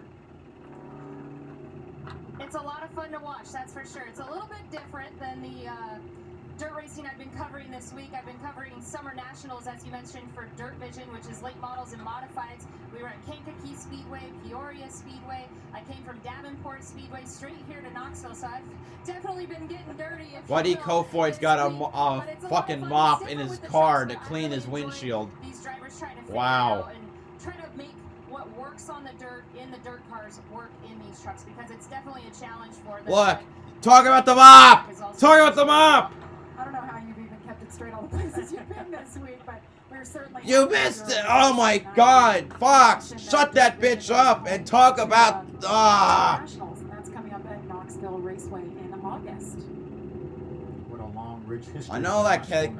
Look, yeah, maybe it was the best word to say, but... 60 years or something of the Knoxville. Yeah, well, that's all fine and interesting, but you got Buddy Kofoid wiping down the inside of his car with a mop, a la Carl Edwards style, and you missed it.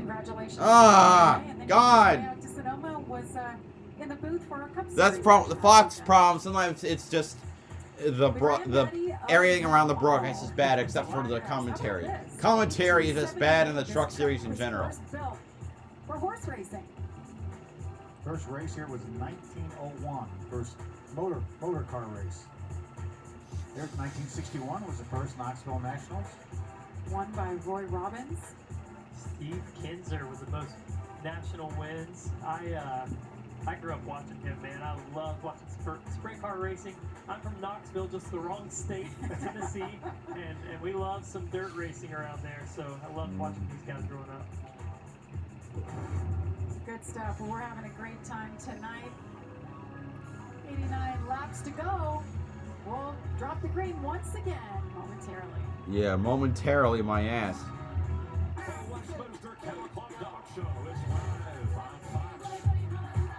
It's unlike any other dog show event. Who will be crowned the top dog? Westminster Kennel Club Dog Show is sponsored by Karina Pro Plan, beginning with the Masters Agility Championship, Sunday at 12:30 Eastern on Fox. Beneful knows a full life doesn't just happen. It's a choice to take a swing or take that big leap. To taste all life has to offer. Because a joyful life is a beneful life. Traffic is horrible. Right? Time for another one of these. Find into the new Primal Burrito or Biscuit with Prime Rib at Carl's Jr. and Hardee's. See Jurassic World Dominion, now in theaters. Only two things are forever. Love and Liberty Mutual customizing your car insurance so you only pay for what you need. And if anyone objects to this marriage, Kevin, no, not today. Only pay for what you need. Liberty, liberty, liberty, liberty. Beneful knows a full life doesn't just happen. It's a choice to take a swing or take that big leap.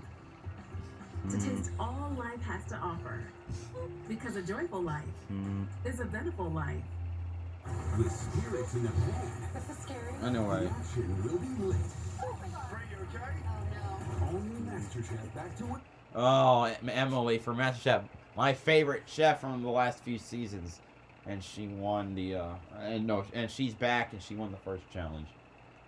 What the fuck? Gorilla has a spray on seal? For the toughest jobs on planet Earth. Let's face it. Don't I know SAT and ACT matter? Because I got freaking the thing is, for me, I'm in college, so it's the GRE for me, which is 2 essays, 2 reading sections, and 2 math sections. Good God.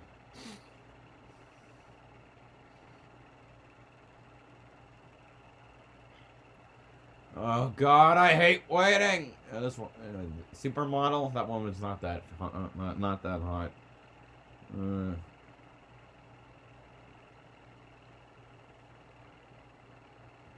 How many times am I gonna have sex bots?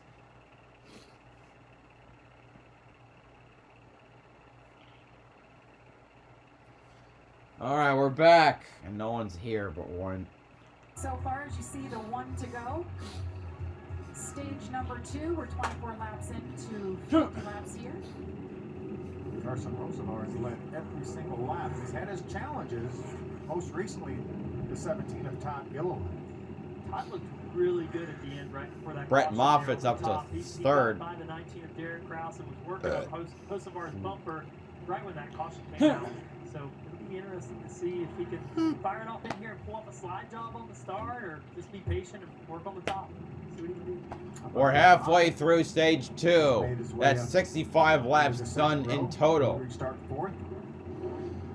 which accounts for 43.3% of the race, which is about Chasing trophies. 3/7. What Carson Hocevar is doing is just, it's amazing.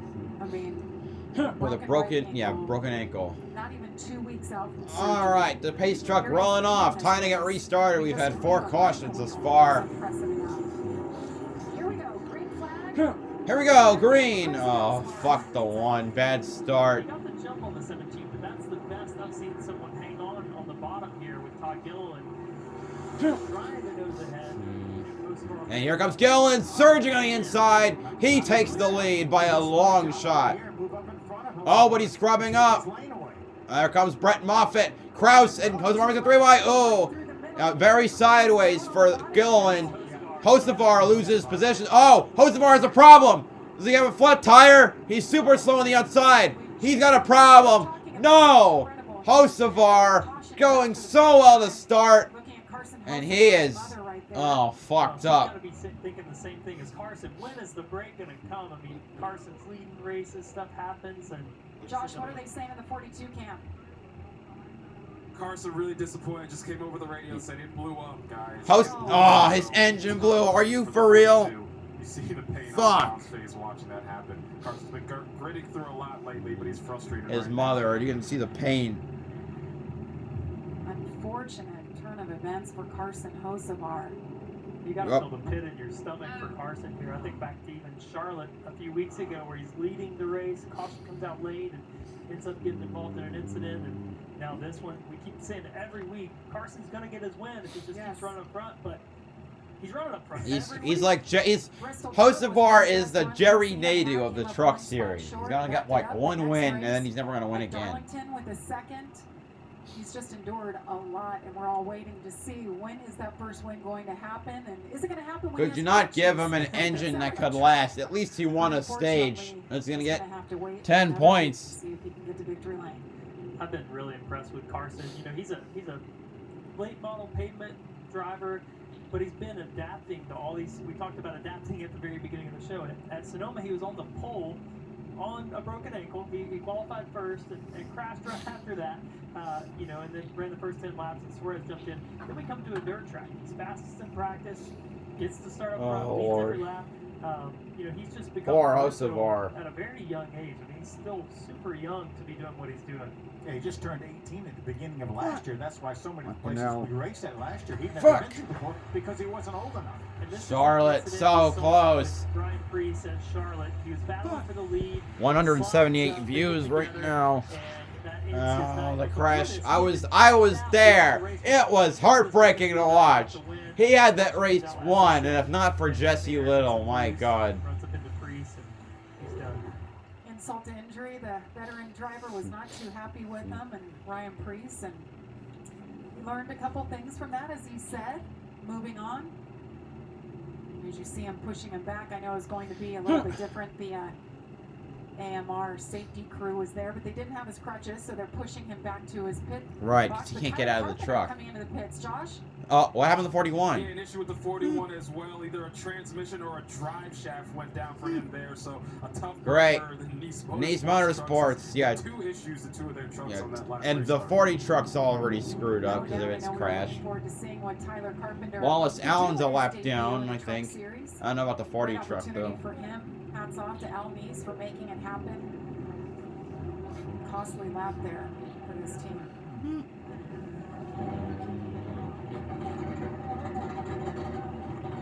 You almost hear something dragging underneath the truck there. Yeah. Maybe a drive shaft. Sounds like a drive for shaft. sure. I can't see it, though. The frustration right there. Hocevar's the frustration. Biggest race with the most eyeballs for this driver. He's having a good night, right? Yeah, I just mean, broken hearted. Just broken Yeah. hearted. Feel for him. when you hear these drivers say they've waited their whole life to have this opportunity.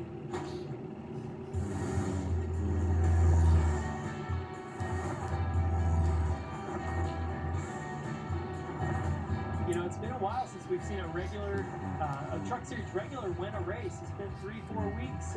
Oh, apparently Jessica Friesen flipped the truck, and that would. Guys stepping in to win. I'm sure that Brett Moffitt would like to add to that list. But Right. these regular So trucks, Jessica they Friesen's wanna thing, claim their it stake. flipped, and they didn't Paul's see doing a it. great job, Unbelievable. But now you've got another guy, Todd Gilliland, in the lead. Another person coming over from the Cup Series. So we need to see if Derek Kraus, Ed Finger, John Hunter, if they can step up to the plate here and take care of business. See the playoff bubble there as Carson Oh Hocevar my crashed God. in the trunk, and that was him that we were How do seeing you before. miss a truck flipping? Oh my gosh. When am I gonna My catch a fucking break? God. These nights are harder than the nights where you just run 10th, right, Phil? If you just run 10th all day, it's like, man, we weren't in the game. Like, it's frustrating. We got to figure it out. But when you're leading and something breaks, Yeah, they don't blow up when you're running. Lord. you can't ask them to blow up. You're begging for it. They can't put you out of your misery. They just No. won't do it. Carson Hocevar led 65 laps tonight. We saw that playoff bubble, saw right below the playoff bubble, Derek Kraus in a great position here. He's had a good truck all night. Same thing as last year here, but he's surrounded by some really, really talented drivers. Got Todd Gillen up there on the outside. Todd's actually leading this race. You see there's Derek Kraus, and then he's got Brett Moffitt and John Hunter Nemechek in row 2. Zane Smith. Pace truck rolling off. We've talked about the season he's had, 3 wins already, but now he's been as far back as 10th or so, and he's working his way to the top 5. Green flag for Todd Gilliland. Gillen shoots off immediately. Great start for the 17. Nemechek is right behind him. How about Stuart Friesen there's made his way back up? Friesen's back in 7th. Him on the outside of the 22 at Moffitt right I there. think he's now 6th. Oh, he gets hit in the side by Brett Moffitt. Friesen the 6th, now looking to the back of Derek Kraus. Oh, now he's 5th, excuse me. Moffitt about gave him another cut tire there. They were beating and banging. You mentioned Zane Smith up to 3rd. We haven't talked about him tonight. He is that guy, I feel like, week in and week out. If he's not already starting in the top 5, he patiently... Come on, pass her. Pass him, pass him. Oh, man. It's a great battle for 9th right now. There's a ton of trucks. Take it to 9. As the outside line goes. Inside Come line on. goes a little bit. Well, Well, let's hear from Carson Hosevar. Here's Josh. Oh yeah, the feet on his face is that breaks my heart to look at. Things just seem to keep happening, unfortunately. She done blew up. I mean, I thought Sonoma was going to be the hardest one to watch, and now this one's going to be hard to watch. I'll probably just sit and think about it for a while, but I mean, we have spec motors, and if you have a bad one, you have a bad one. You don't know, you can't really test it. Yeah. Zane Smith passed Nemechek for second spot. I also realized I haven't even been staring at the Chiron properly. That's my mistake.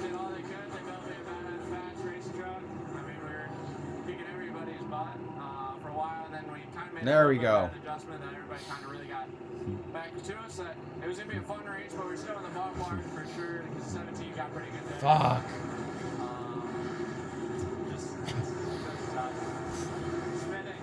How'd you lose the 2 positions? God damn it. He was running 9. Wow. There's no way out. He's stuck infield for the whole race, and he said, I just have to sit here and watch what happens. Yeah, it's almost like you see it in his face. He's come to expect it. He's like, what else could go wrong? And that's so frustrating to be in that spot. But he's got to go home and say, I did everything I could do to be in the best spot I could 23 trucks on the lead lap right now. But while we were talking to him, we saw the 38. Wait, Jessica Friesen is back on track. John Hunter went to the bottom to try to defend, and the 38 worked the top. And then now we're looking at Stuart Friesen up ahead here in this in-car, and he's coming through the field. You mentioned him a second ago. He's up the fifth already. He's got one of the best trucks in the field. Because have you seen some of these trucks lift the left front tire Actually, up you off know, the ground? yeah, Friesen can see most of the top trucks in his mirror. His wife, you can see his wife ahead of him. She's 15 laps down at the moment. They're both running zombie Toyotas. But it's obviously working. The truck is good. He's had his issues, and he's been able to fight back. All right. Derek Kraus working the wheel. That's a battle for 5th right there.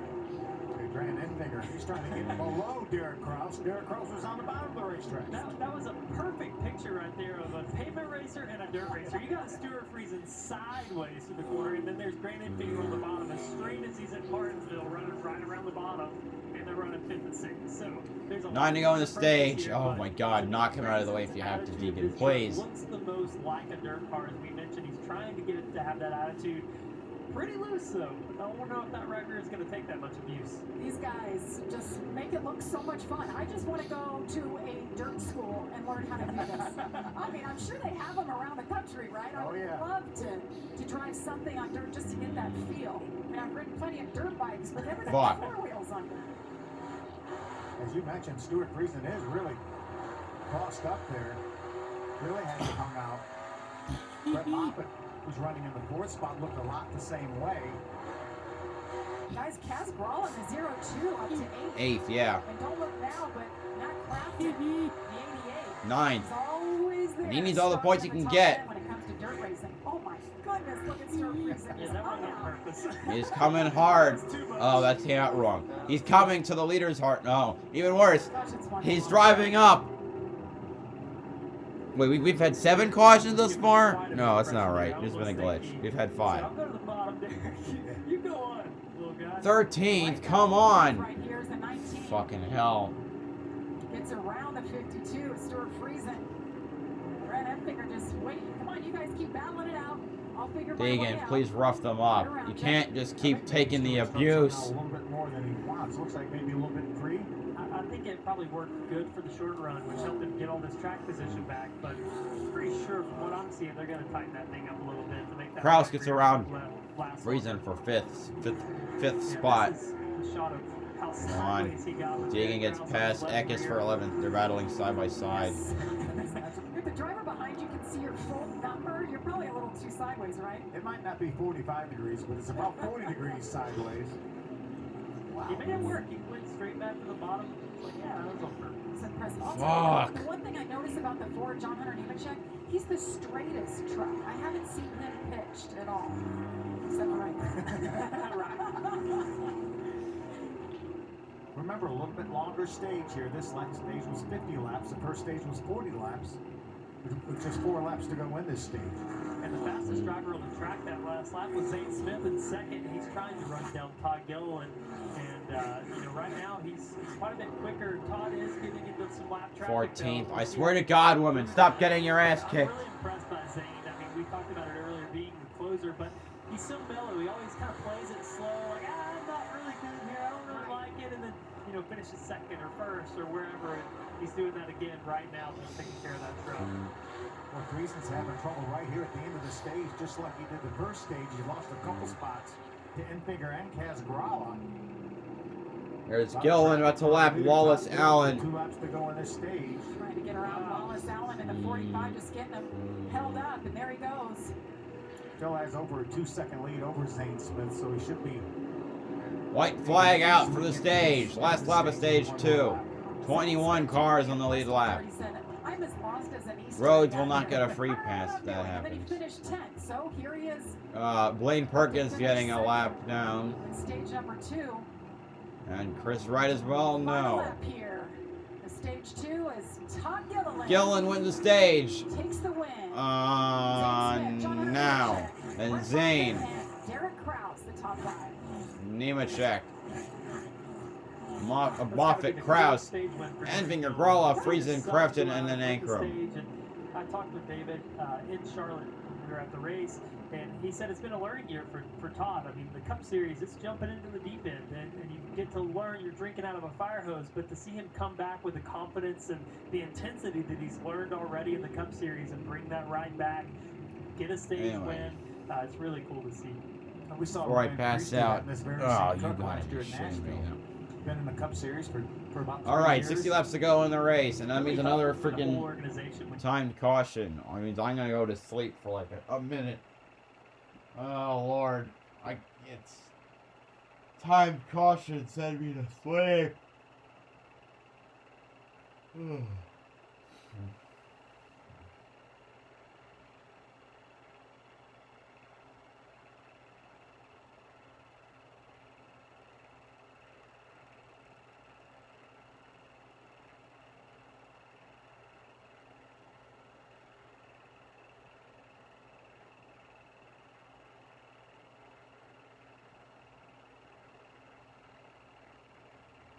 Oh Lord.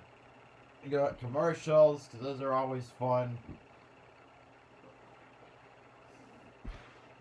Oh Lordy.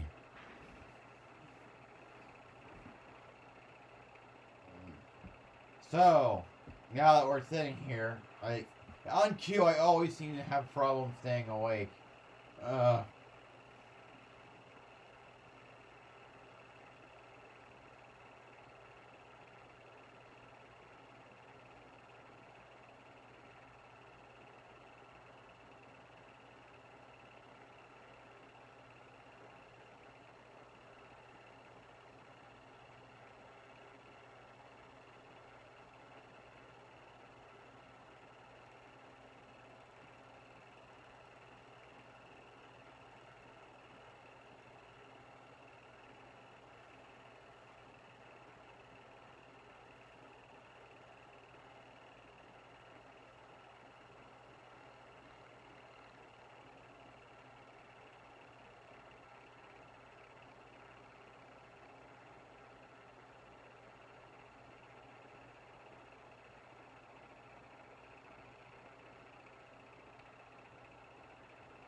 Anyway.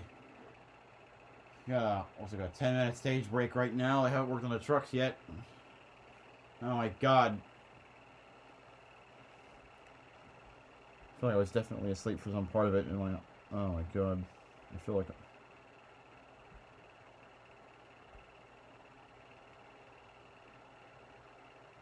I'm awake. I'm awake now. I'm more awake now. Oh god. Hi, Alberto. How are you? Hi, Bentley Pets. Good God. Tell how awake I am when I can't even read someone's name properly. Good God, I've been tired. I lost a sub because of that. Yeah, that was probably the one that was not a smart decision, man. I was, oh my God.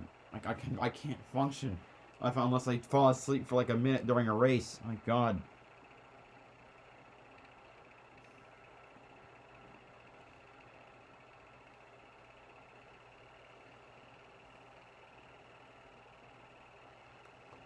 Oh Lord. Anyway, pit stop, no, or something. I got like a 10-minute break or something.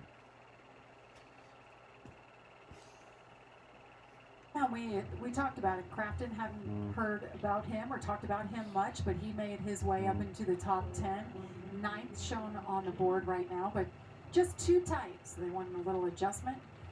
As we take a look at some of the drivers who stayed out, Brett Moffitt. Okay. That's going to divide the field. Yeah, I think he's going to inherit the lead. Obviously, if you stay on the racetrack, you will start ahead of all those that came down pit road. All those that came down pit road will keep that same order as they came down pit road, but they will restart behind all the trucks that stayed on the racetrack. The problem is there weren't that many that stayed on the racetrack for Brett Moffitt and Grant Enfinger. I mean, new tires versus giving up 4 or 5 spots. To me, I'd be begging for new tires at this point, especially with 60 laps to go. The only play these guys have is if they're trying to keep some tires for later in the race, but they can't put them on. They can't put them on later in the race. So you can only change tires during the stage. Well, at this point, I'm getting tires, Phil. At any point here that I can take tires, just because you saw what happened to Stuart Friesen at the end of that stage, he drove through there like a madman. And no, I didn't. I got a good amount of sleep. I always just tend to fall asleep. I don't know why, but I'm starting to fall asleep during races. The tires, the first time they took them off, they're going to leave them. For the rest of the race. Mowing down dirt. Heather, one of the guys who stayed out, what are they saying?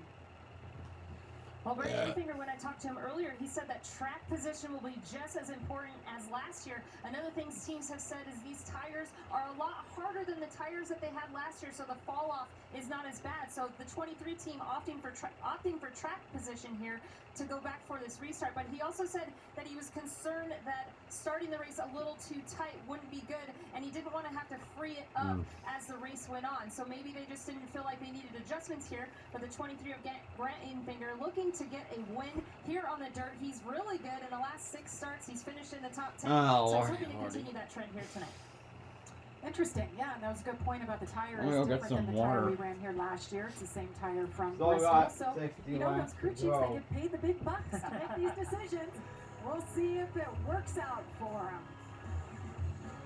We'll fire up stage number 3 from Knoxville after this. Beneful knows a full life doesn't just happen. It's a choice to take a swing or take that big leap. To taste all life has to offer. Because a joyful life is a beneful life.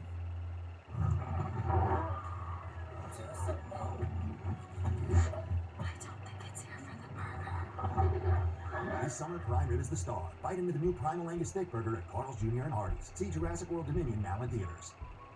Beneful knows a full life doesn't just happen. It's a choice to take a swing or take that big leap. To taste all life has to offer. Because a joyful life is a beneful life. The Top Dog.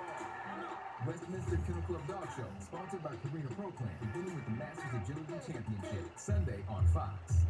Nolan Arenado leads the Cardinals against the Brewers.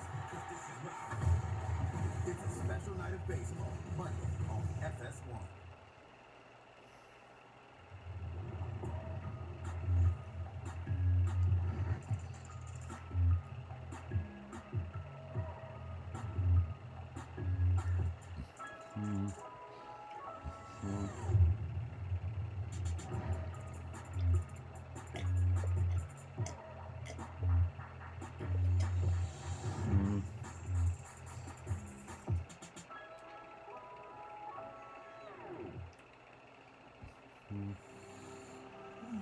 This one is perfect. Not as perfect as this one. That is not a mango, Lenny. No, but this mango hint water tastes just like mango. And with no calories or sweetness. How can water taste just like fruit? How can our feet look just like our hands? Just like our Water with a touch of true fruit flavor. Oh boy, I'm freaking out here. It's copyrighted. Copyrighted telecast. We're not even 2/3 of the way through the race. Why are we getting this now? Oh my God. I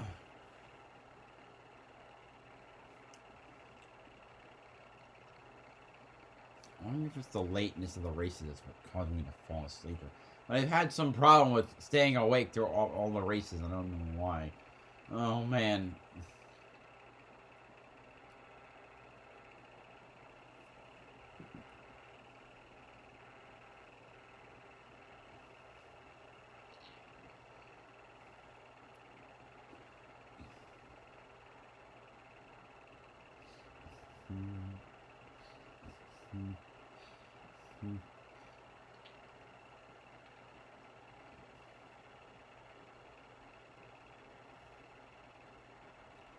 We're back, and I'm awake.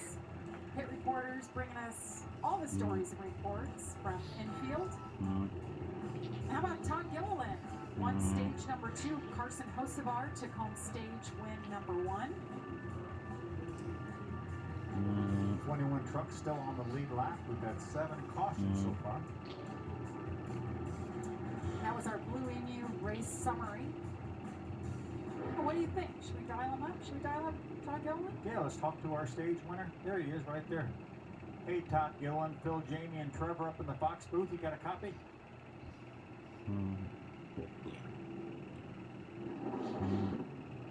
Let's try him one more time. Hey, Todd, Phil Parsons up in the Fox booth. You got a copy? I feel you're striking out today. 100% Trevor. Nope, it doesn't work. You got a secret button over here I can press somewhere? Hey, to your credit, Phil, you did try and brake. And We made contact with him in break. Todd was We there made to talk. contact. Oh, well. He's stopping. Jamie, you might have the magic touch on the radio button. Hey, I'll you're try the- it out. the All right, guest Phil, if this analyst. works. All right. If this works, let's see.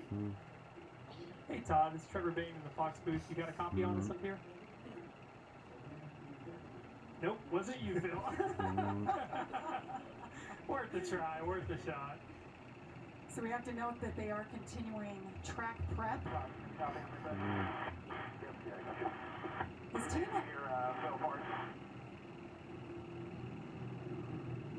his team's trying to make sure that he hears you. We'll ask the spotter to ask him a question. So the truck stopped while that track prep continues. Let's check in again with Heather. And Jamie, we're going to talk a little track prep for you because as you can see here at Knoxville Raceway, the dirt's going to change all the time. So we've been using a lot of different words. So tacky, this is what tacky looks like. If the dirt balls up in your hand like this, it's tacky. You can also see it's nice and dark, so it's holding the moisture. That's what you want on the racetrack. That will give you a lot of grip. So when you see on the outer groove and inner groove where the berm is, you're going to see that dark moisture. Now, if it starts to get dry, that's when the dirt will crumble in your hands. Now, this is a lot harder because it's been sitting here for a while, but this would be kind of the top line. It's similar to marble. So when they get up there and they say the track is dirty on the top, that's what it looks like. Now, in the middle of the track, you can tell that it's slipped off because it's shiny. You can see that the light on it is really shiny. That's going to be slippery, and that's why not a lot of trucks have been running that middle line. So they're searching for that tacky moisture on the bottom next to the berm because that's where it's darker. And, of course, up on the top, they have a little bit of a cushion going there. Not as much as you would normally see here with sprint cars. Normally, you can lean on the cushion with a sprint car, but these trucks are a little bit different, so they definitely don't want to get forward in the fluff, which means they will push higher up like we saw a few trucks do where they get closer to the wall and then everybody just freight trains by you. The dirt lingo. We got the best woman on the job. The commitment level there. Did you see how dirty she was willing to get? Yes. And her fingernails, Right, too. I know. That's what we do as pit reporters. That's right, Jamie. You trained her well. She hangs out with you sometimes. when All you're right, up there. how much She's my longer pit until we spotter, get actually. back? She's the woman behind the scenes. Oh, helping God. with all the stories and information. It doesn't matter if I'm covering trucks, Xfinity, or Cup. She is there. So she's worked very hard for this opportunity tonight. It's showing. That was an outstanding report, too, by the way. You can see here kind of what she was talking about. It's a good time to look at the track. We've got all kinds of farm tools going on. We got a harrow tilling it up a little bit, a packer, got some grass growing in it. But on the track, on the shiny part, you can see some of those crumbs or marbles laying in the middle. And what happens, the other reason that the middle gets so slick is because when you're running the bottom, you kick that up off the bottom onto the slick part, and it's kind of double-edged sword there. You've got it slicked off already, and you're getting junk thrown up on it. So that's why when we talked about earlier, you've got to pick a polarized option. You got to go all the way to the top or the bottom. But you can see this will get run in some, but it's so easy to tell for us in the race car or race truck. It's more difficult than you think. You know, you get sucked into racing somebody, and as we talked about earlier with Derek Kraus, where you tried to poke the left front headlight out like your instinct would tell you to do, you really got to tell yourself, just go all the way to the bottom, try to make the pass, and that's what makes the slide job so effective on dirt racing. You got to go all the way to the bottom and slide up. Heather, you got some more information for us down there? Yeah, I do. I figured since we're talking about this racetrack in particular, they actually bring in the dirt to Knoxville every year. Sometimes it's 200 to 300 Alrighty. They're back on the track. Hallelujah. I am on summer break, El Barto. And you wonder, okay, well, if they brought 400 trucks of dirt in here, where's the extra dirt? It's in the berm. That's where they pull from when they need to add dirt to the track until they go and get some more. But they find it anywhere in the state of Iowa. A lot of other states as well have that Zook dirt. But this dirt, I believe, came from one of the guys that works here at Knoxville Raceway, his family farm. So the river in his family's farm is where this dirt comes from. And I thought that was pretty interesting that that's why that berm is there, because it's the extra dirt that they need to prep the track with. Interesting. That's one of the first things I noticed when I went to that track is that berm and how high it is, but it's actually used for something, not just kind of a wall on the track. And the dirt they use at Bristol, they've saved. They saved it for 10 years after they originally ran dirt way back in the day with some open wheel stuff when they first took the Cup cars and the trucks back. Well, I can tell this wasn't just racetrack topsoil at this point. It's so dark. I've got a garden at home, Phil. This stuff would work perfect. Grow anything I want to. You could grow something overnight. You could. Looks fertile. We were racing in Atlanta, it'd be that red clay. Talk about a That's mess. what we've got. Now, several trucks did not pit. All right, we got them fired up. 59 laps to go. Hope you're enjoying what you're seeing. Cup Series is off. Xfinity is off this weekend. So the truckers, it is their big night. Really curious to see how the 5 trucks that stayed out, how they do compared to these guys with the fresher tires. They talked about the harder tire and the fact that the lap times were not falling off as much. Everybody said coming here, track position is going to be key. It was last year, but it was different last year. The track position, you had to be on the bottom last year. Now you have to be on the top of the racetrack. That's where the track position is. And you mentioned those that stayed out: Brett Moffitt, Grant Enfinger, Kaz Gralla, and Buddy Kofoid. Running fourth, riding on board with him here. Is he running fourth at Bristol when this happened? Racing with the 99 of pit roads, our eventual winner. And that, Phil, is learning how to truck race. The dirty air is something you don't deal with as much in the midget things that he's used to racing. When Ben slides up, takes the air off the truck, and he's gone. No contact there at all, and you see the big pileup that ensued after. So yes, he's found himself in the top 5 just like he was at Bristol. It's going to be interesting, to your point about staying out on these old tires. Will it work? I can eat my words, but if I could be in 5th with new tires, I'd take that all day, every day. And this is going to be the longest run we've seen yet, with 60 laps to go. We saw 50 there. Again, I point to Stuart Friesen. That's the first truck I've seen give up a little bit on tires. So, man, you know, if I was 15 new tires, maybe you're in jeopardy. 5th on tires, I'm taking that. Quite a bit of glare from those open Alright. lights. Time of year? Yes, I bet it's pretty nice. Up in front, I can see Moffitt, Enfinger, Kofoid. Oh, 2 of Grolla, Zade, Smith. 5 trucks stayed out. Going green this time by. All right. Correction, 4. Here we go. Any of the 4 trucks in front hold on to their position. 58 to go at the line. Moffitt to the lead. Yeah, he got stuck behind. Enfinger in second right now. And Grawl behind him and gonna be 4th. Gillen making his way down to the inside to try and pass a few cars to get to the trucks to get to the 4th position. Huge jump for Brett Moffitt. See you later, guys. Checking out. Then you've got this just behind them. Kofoid holding on to his position. Zane Smith and Todd Gillen side by side for 4th. No, that's Zane Smith surging ahead a little bit on that outside line. Oh! A little loose for Zane Smith, and it allows Gillen to sail right by. Timing is still broken on the Chiron. 2 car widths or truck widths between them, but his 39 got 2 spots. See John underneath the check got down there as well. You got to get it while it's there. That moisture won't be there long, so they got down the 3 starts to try to take advantage of it. I feel like these two cannot shake each other. The 19 of Derek Krause, Stuart Friesen. So They're running, yeah, Friesen and Krause are 6th and 7th. Oh, a black flag is coming out, looks like.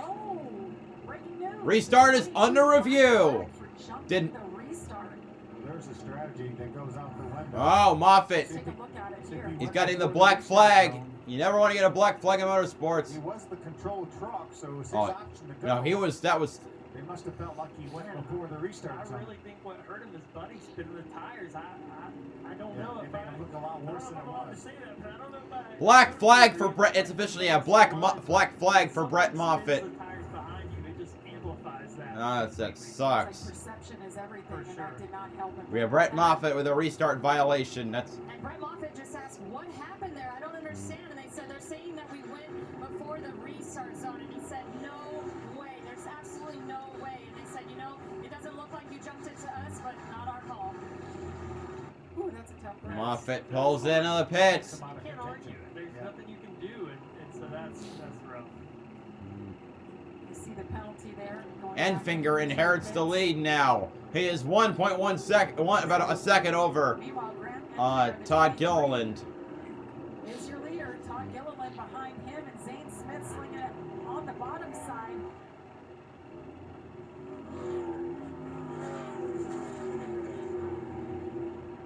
Stuart Friesen is a show. I remember this last year and at Bristol. He just looks so fast, and it's so fun watching him hang it out like that. And John Hunter's just running his short track. Dreams down there on the bottom. Just keeping it straight. That upper lane's getting some ruts, so you can see that truck's bouncing. You see riding along with Stuart Friesen, you see how that truck is porpoising back and forth. And if that top goes away, No, porpoising means going up and down. He can make the bottom work, and he gets ahead of that. Ooh, you see that in the middle. Missed He the bottom missed it big time, and Buddy Kofoid paid the price. 2 teammate trucks. Ooh, look at Friesen sneaking along the inside. He's going to pass Kofoid. Oh, not just yet. He might get it back. Kofoid is going to get it back. And then Tyler Carpenter will finish last. You want to crawl up it, but you want to be right next to it. Zane Smith as well there in the 38. You see Stewart got his right rear hung up in the slicker part of the racetrack, the shiny part of the racetrack, and he lost ground to Derek Krause. These two side by side. Friesen And Krause. Yeah, Friesen way clear of Kofoid now. and Krause at the 19. Keeping him honest. Stewart had just got the bottom working. I don't think he expected. Gillen dogging the back of Enfinger. This is a battle for the lead here. Todd Gillen going to see if he can get the bottom of the work. Looks like he just about has them clear. He clears. Todd Gillen in the lead, driving for his father. Even those new tires you were talking about, Trevor. The Enfinger on old tires, not able to hold off the charge. No, that's Driver. That was Driver, Trevor, the one that pulled the tires. Yeah, Driver did. What would you have said there? No, I don't want to stay. I don't want to come in. What would you? I don't think it would have been. I think the ones that stayed out were probably the drivers asking to stay out. I would think that most crew chiefs would say, "Let's put tires on this thing," and it's always a group discussion in those times, and the bad news is they had 10 minutes to sit there and think about the bet that they had made. They were about to leave. The bottom is really starting to come to life, and this is dirt racing. You think you got it figured out? You think you know Say, oh, it's a truck out in the wall. That was Gillen. Looks like he scraped the wall. Nemechek has passed Enfinger for second spot. Todd Gilliland continues to lead. We're going to step aside, but you won't miss a thing as we go side by side.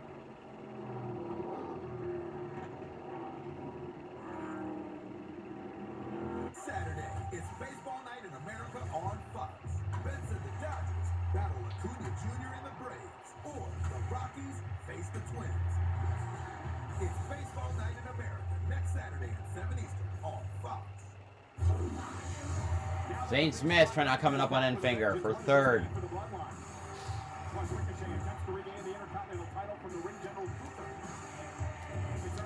The timing is so bad with Fox. It's so bad. Best in class range or best in class fuel economy. You'd be thinking of really tiny cars, and you'd be really, really wrong. The Ram 1500 exceeding expectations again.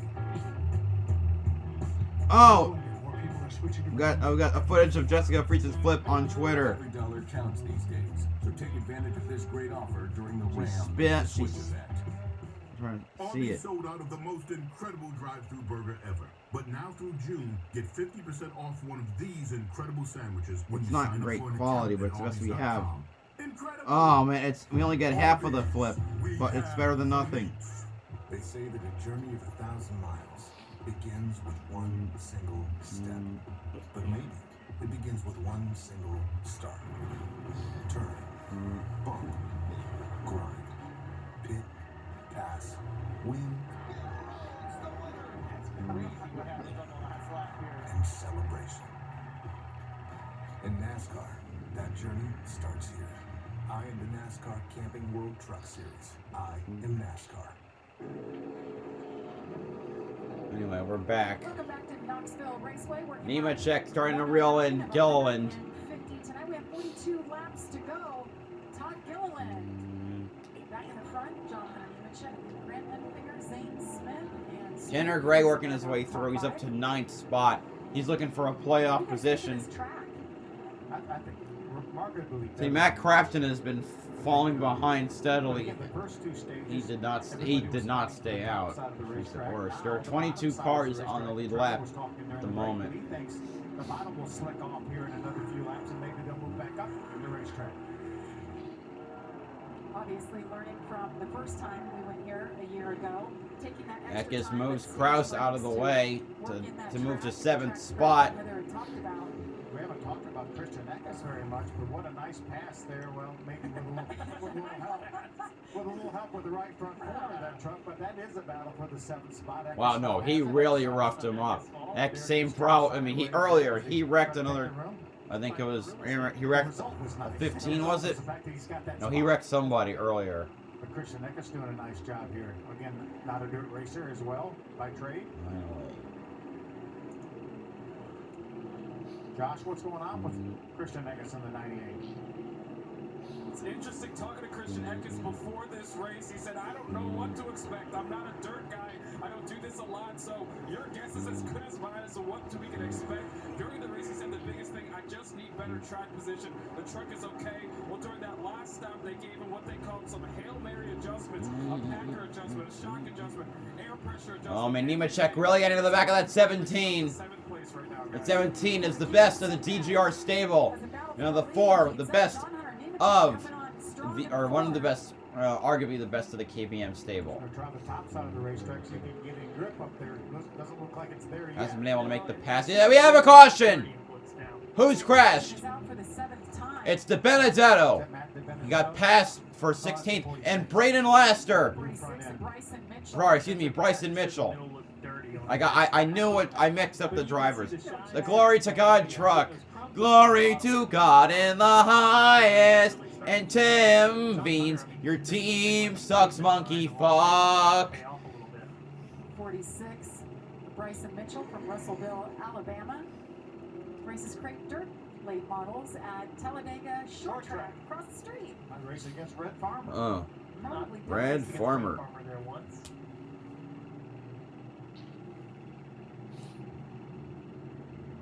And for you NHRA fans, And I you'll got be my following sub back. us right Thank here you. on FS1 in its entirety. Lobby to Don't give me that you can't stay up late. If you're a race fan, it's Saturday night. It's Father's. Yeah, but we got places to go. Father's Day so tomorrow. At Bristol.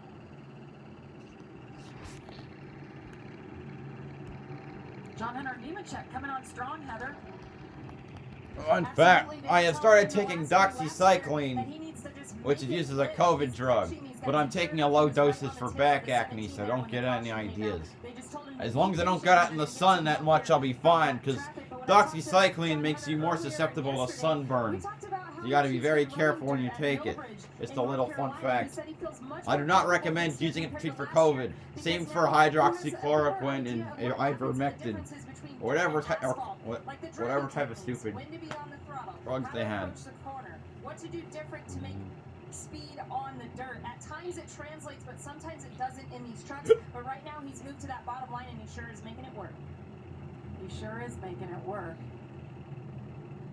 Well, Ben Rhodes is one that we watched coming in, and he had his issues early with overheating. He is the free pass now, so he will be on the lead lap, shown in the 23rd spot. He's been trying a long time to get that lap back. Yes, he has. 83 laps he spent, one lap down. I want to give a happy birthday shout out to Duke Thorson. Duke Thorson, the husband of the Thorson couple, Rhonda and Duke. He owns, I think, the 88 Earth crap. Show horses, I should say, and they've got some nice horsepower tonight. And right here, Ben Rose is going to be the free pass. He's been fighting back since he got dirt on the grill early on. He's going to be trying to fight back, like you were just saying about him getting that waiver around a free pass.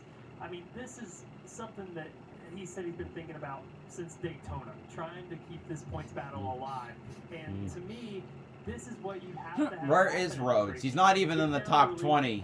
I think he's still a lap. They just fall hard. A few cautions have gone by where they didn't get the free pass, but now you're back in this thing. You got the free pass, but that truck looks beat up. Track position. I mean, he's going to be 23rd. Anyway, Duke Thorson owns the 99 and the 66 trucks. Never give up. As for the other trucks, Rhonda Thorson owns the 88, and Mike Curb owns the 98. 33 laps to go from the Alright. I didn't hit down channel. Everybody, this is former NASCAR Cup Series driver turned Fox Sports analyst Clint Boyer here Huh? to tell you to get the Fox Sports app on Fire TV and watch all your favorite live sports. That's right. Oh God, poor Boyer. All live. Heck, you can even use your voice and say, Alexa, open Fox Sports in your Alexa voice remote. Stream all your favorite Fox Sports shows with the Fox Sports app on Fire TV. Poor Boyer.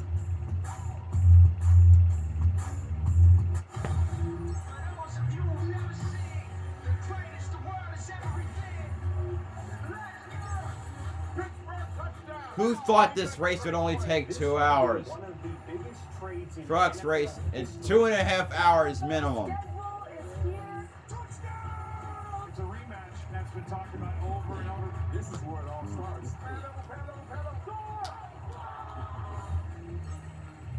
Download the NFL app today. The NHRA Camping World Drag Racing Series is in one of its most scenic venues this weekend at Bristol Dragway in the Tennessee Mountains.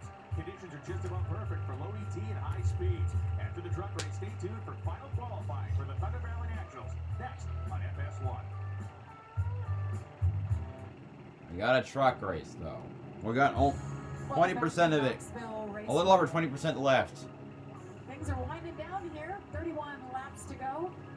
It's been a good one. Todd Gilliland continues to lead over John Hunter Nemechek. Trevor, we were just talking about John Hunter Nemechek. What do you I try a think new here layout as next the track week continues to change? with What do you my think face happened? on the right Well, side said he's and in a more smaller comfortable window dirt with the racing, leaderboard more I visible. feel like the bottom of a dirt track races more like pavement. When you're up top, you got to hang the thing out, keep it on the right rear, and make speed on corner exit. That's when it goes into Buddy Kofoid or Stuart Friesen's territory. When you get it on the bottom and you drive it really straight, put will into it in the middle and easy on the throttle getting in, easy on it getting off. That's more like short track racing, which is what John Hunter's grown up his whole life doing. So the more it moves to the bottom right now, if it stays down there, I think that's the most comfortable place it could be for a driver like John Hunter Nemechek. Still not getting one to go yet. That's a really good point. All right, so we're on a half-mile dirt track. Next we go, Nashville, Tennessee, 1.33-mile oval. Concrete oval. Concrete. Nashville. Such good racing there. It's going to be hot. It's going to be slick. Music City. Another one of the racetracks that they're going to have to adapt to. Trevor talked about at the very opening of the show. What a nice cross-section of racetracks we've had over this last eight race run. We've enjoyed it. I don't think the teams are loving it at this point unless they're winning. I'll be watching that one up close and personal. I get to run the Xfinity race there next weekend. So. Yes, Trevor. What do you have? 4 more races with Four more. Gibbs? Yeah, I can Nashville, Loudon, Vegas, your hometown there, and then I get to go to Miami at the end of the year. So really looking forward to those races. Yeah, you've been doing a great job there. You know, we talk about the drivers with the dirt experience here. Obviously, Todd Gilliland's not one of those. John Hunter Nemechek's not one of those. Stuart Friesen in the 5th spot is the first guy with a lot of dirt track experience as we get the one to go. And Buddy Kofoid back in 10th. So right now, it looks like it's the pavement guys that are leading the way. One lap to go before we restart. It'll be 28 to go. Todd Gilliland, John Hunter Nemechek, Zane Smith, all these trucks are really good, and it makes a difference. You know, it's always man versus machine, right? What's the percentage of driver versus truck? Actually, no. The truck that I thought the Benedetto was involved in the last thing. No, it was just Bryson Mitchell. I'm just not winning in a dirt truck right now. We got to figure out what the issue is. Oh, this doesn't look good. Tyler Ankrum, Oh. 16. They just told him to come in because of that rear bumper bar. A rear bumper bar sticking out of the 16. That sucks. I think the officials are going to bring him in. Yeah. He's in 9. He was in 9th position. Cuts a lot of cut a tire down in a second. Team that won this race a year ago.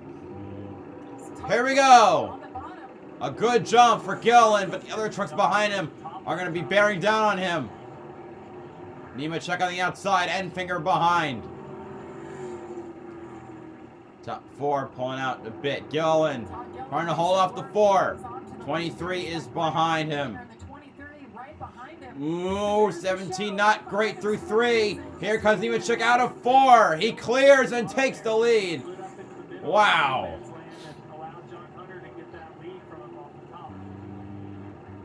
John Hunter's really doing a nice job making that top work. Ankrum still staying out on the track. Now he's going to slide up through the middle. That's going to allow maybe Gilliland to pull up beside John Hunter. Man. But Zane Smith in the 38, that's just a testament, I think, to his skill and ability as a race car driver. Buddy Kofoid up to and ace. their adaptability. This is a place that I think he has circled on the... Oh, Tanner Gray has fallen back. He was running 11th at the time of the start. He has fallen back to 20th.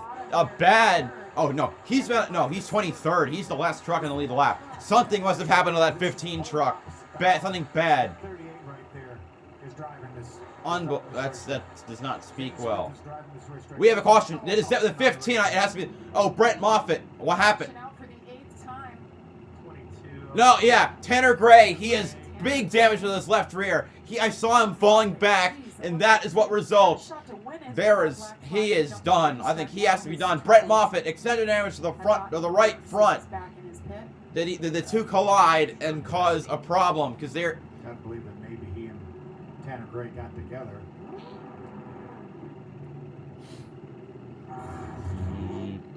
What happened? Oh, no, the 02 of Kazgrala spun. Colby Howard spun, and he got clipped. But those are not the two trucks that we saw. So what happened to the 22 and the 15? We don't. What happened to those two? Oh, that's too bad. Came out just trophy hunting. You can see the damage to the right front corner as well as that right front wheel. What the hell? NASCAR, can't you show us the actual wreck? He's legal age now, so. But his night is over early. Austin Wayne Self, usually in that 22 truck. He will be back at Mid-Ohio.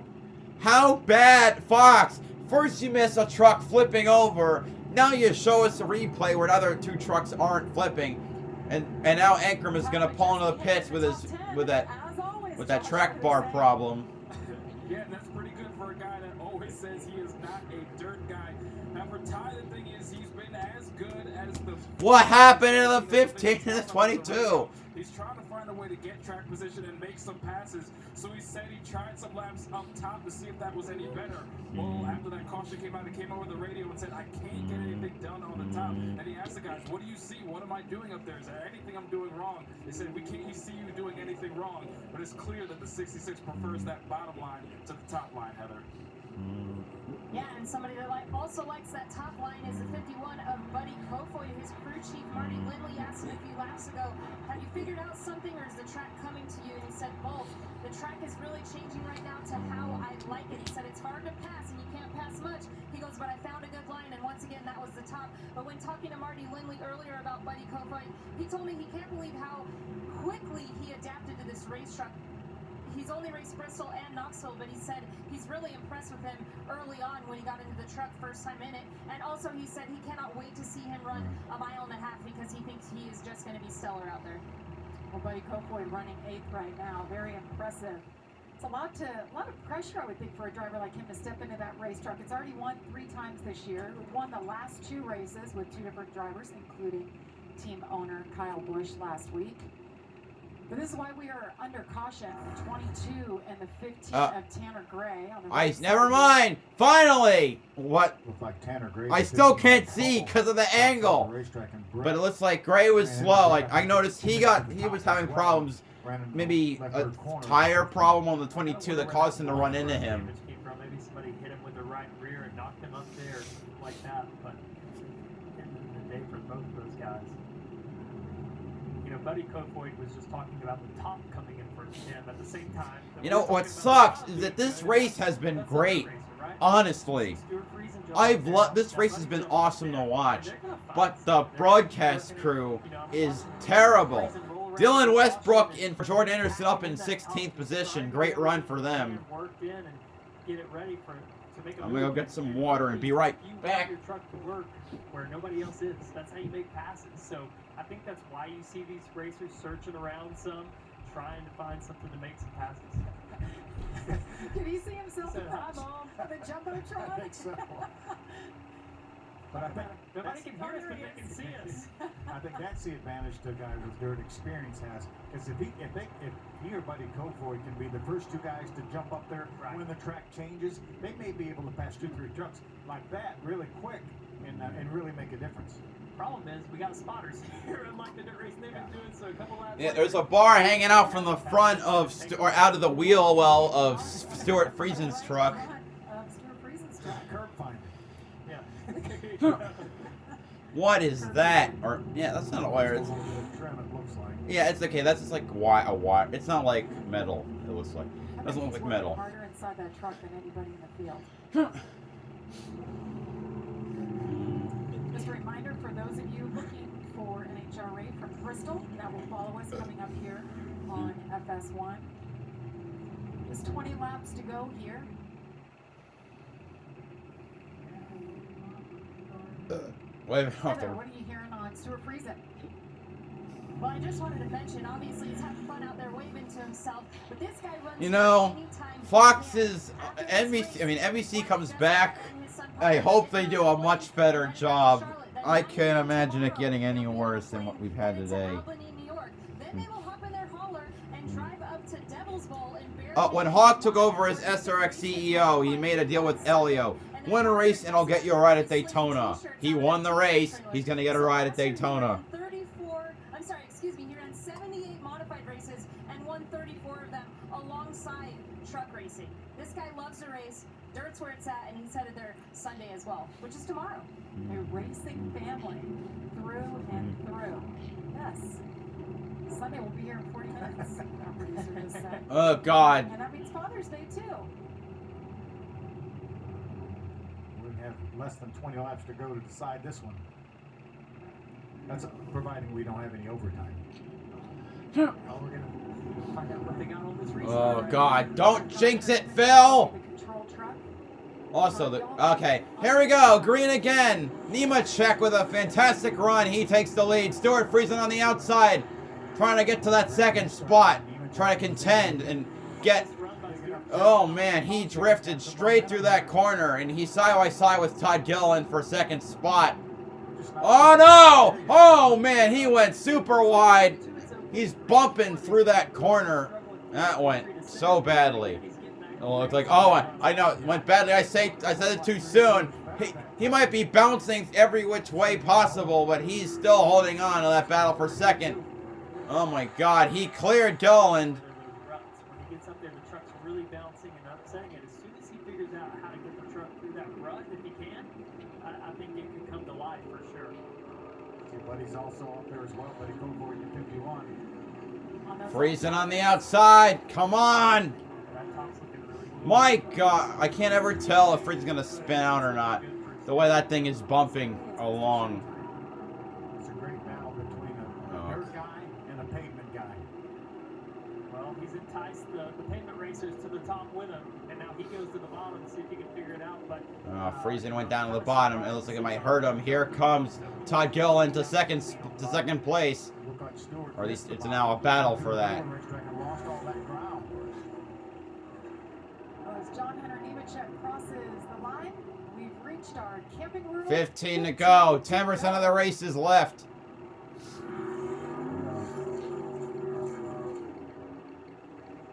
he's really looking, I would think, to get back to the top. He got freight trained as soon as he went to the bottom, but didn't take that last The one truck had figured out to stop losing positions on in the first 5 laps of every restart. That would be wonderful. I can't get anything. I can't have anything good happen. That truck just seems to slow down everywhere. 13 to go. Good God, woman. Take it home top 15. I'd still be disappointed. Oh, come on. Do not fall outside below 15th. I will get so fucking... This is crap. Sure. And now Todd Gilliland's got the top. You've been involved in no incidents. Anyway, Gilliland catching back up to the 4. John Hunter doesn't take his line away. Former KBMs, both of them former one. Oh man, Gilliland, a big bump to the 4. And Kraus is closing in behind both of them. It's going to be a 3-man bout. 12 to go. Gilliland getting back to the bumper of the 4. Trying to get past and trying to win for his father. Get the team's 3rd victory ever. Kraus still making moves. Different win at a different racetrack. He's never won at the same racetrack twice. Isn't that impressive? Zane Smith is on that same campaign. Oh, here comes Gilliland to the inside of Nemechek. He dives low into 3. Nemechek moves up the track, pitches it. Look, Derek Kraus is right there as well. Remember Derek Kraus? Oh. Along the cut line. 10 to go, and they're door to door. Slide job. And here comes Zane Smith and Stuart Friesen coming into the picture. Man, we got a good battle coming out here. A little better than John Hunter's right now once he got the top rolling. John Hunter looks to be too tight on the top. He needs that bottom to work. So It's Nemechek and Gilliland right now. Oh, Gilliland clears. 9 to go. Caution out! Jack Wood, the motherfucker who sucks so hard. Don't you dare back up in the traffic. Oh, I can see a piece of whatever. Damn. Oh boy. A restart inside of 10 laps to go. Oh dear. People are gonna be making a mad dash. It was. This might have extended our stay in the booth for a little while.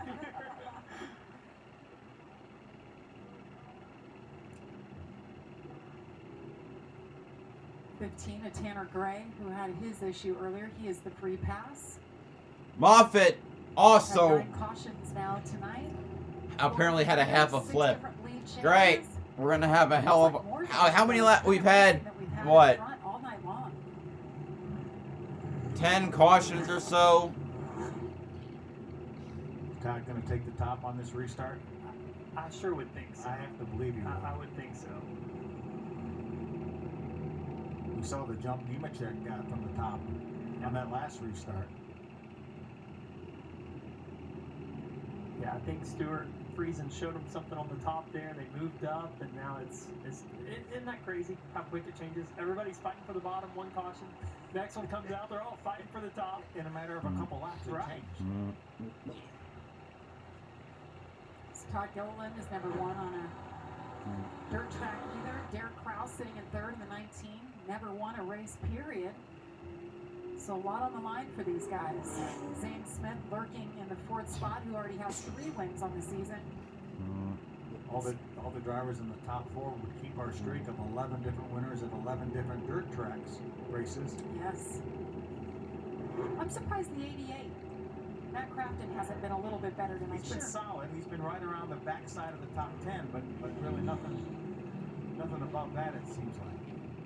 Christian Eck is doing a nice job there running in the top 10.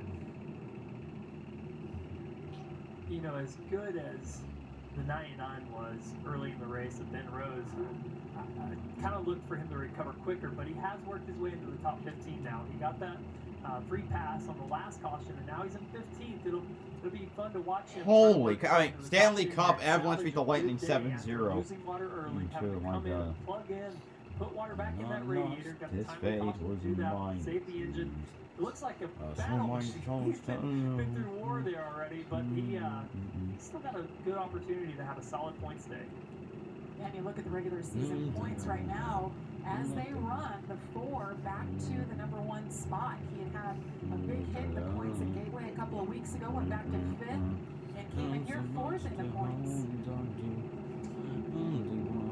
See the bubble right there, Majeski with a comfortable edge over that bubble line. You see Derek Krause right now running 3rd in a great position, 22 below the cut line. But if he could go to victory lane tonight, he won't care about those points. He won't even be on this graphic anymore if he can win tonight. He deserves it. That team's been working really hard. They've been so good on the dirt tracks. Had a good race a couple of weeks ago, running up front at Gateway. Got a great crew chief on board, Shane Wilson. A lot of experience in all 3 of the divisions of NASCAR. Multi-time winner in Xfinity and Truck Series. Brendan Gaughan's crew chief for years and years and years. Really? In Las Vegas for a while. Been around. Knows how to tune these trucks up. All right, we got the 1 to go. That means We're going to restart with 4 laps to go. It's going to be a bloodbath. You know, we were worried about Hocevar's nose after the heat races. Look at every single truck out here now. Maybe not the Ford truck. This looks like the only one that has his full nose piece still on the truck. I think just about every one of these trucks will have to have door tops down after this race. looking back in the field, Haley Deegan back in 13th.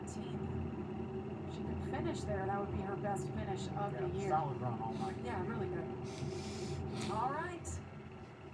It's going to be 4 to go. Todd Gilliland, John Hunter Nemechek on the front row with Derek Krause. Here we go. Smith right behind him on row number 2. It's going to be 4 laps to go. It's going to be chaos at Knoxville. Here we go again.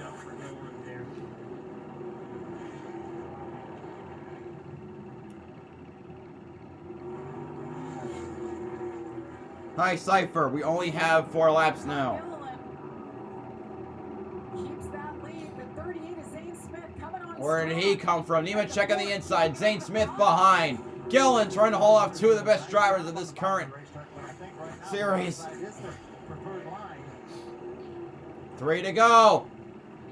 Zane Smith again. Sneaking up on him. Deegan's best run has been on the very beginning of the restarts. It's right after them she starts losing them. Oh man, Zane Smith getting right to the back of the 4. 2 to go. No, wait, no, it is 2 to go. Gilland looking for the 3rd victory for his father. Oh man, he's checked out. Man, Krause trying to just dive past Majeski right now. Roughing him up, trying to make the move. Stuart Friesen to the inside. Can't wait. 43, Devin Rouse slow on track. Will Gilliland get to the white flag? Yes, he will. White flag is out. 1 more lap around Knoxville. We've made it this far. We're not going to back it down.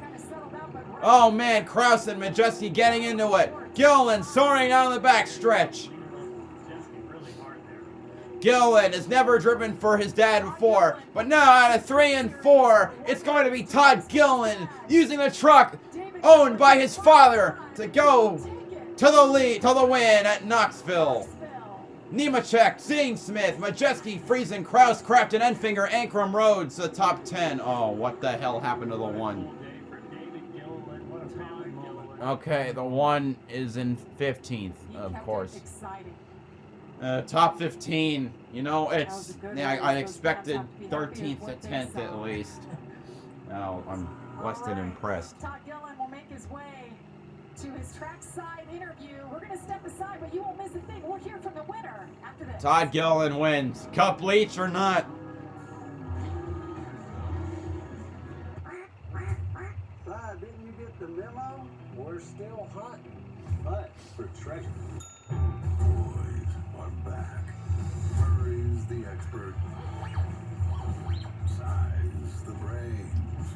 And Jason Jeff have popular veins. Anyway, I thought the race was pretty damn good. The new series only on Fox Nation. Stream the first episode at foxnation.com. The biggest event of the summer is coming to Atlanta Motor Speedway with the Revs and Riffs NASCAR Weekend Music Festival. Featuring concerts by Flo Rida, Candlebox, Blackberry Smoke. David Gillen is out.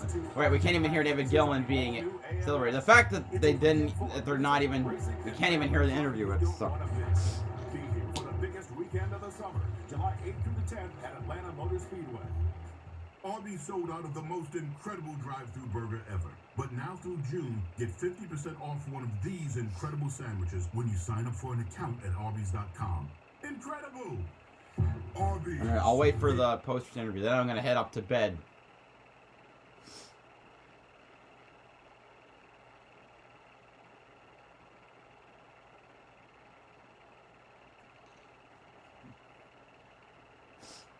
Yeah, you know what? The biggest takeaway, Knoxville, it put on a show tonight, in my opinion. The racing was much better than last year, and Todd Gillen winning for his father, that's got to be the best feeling in the world.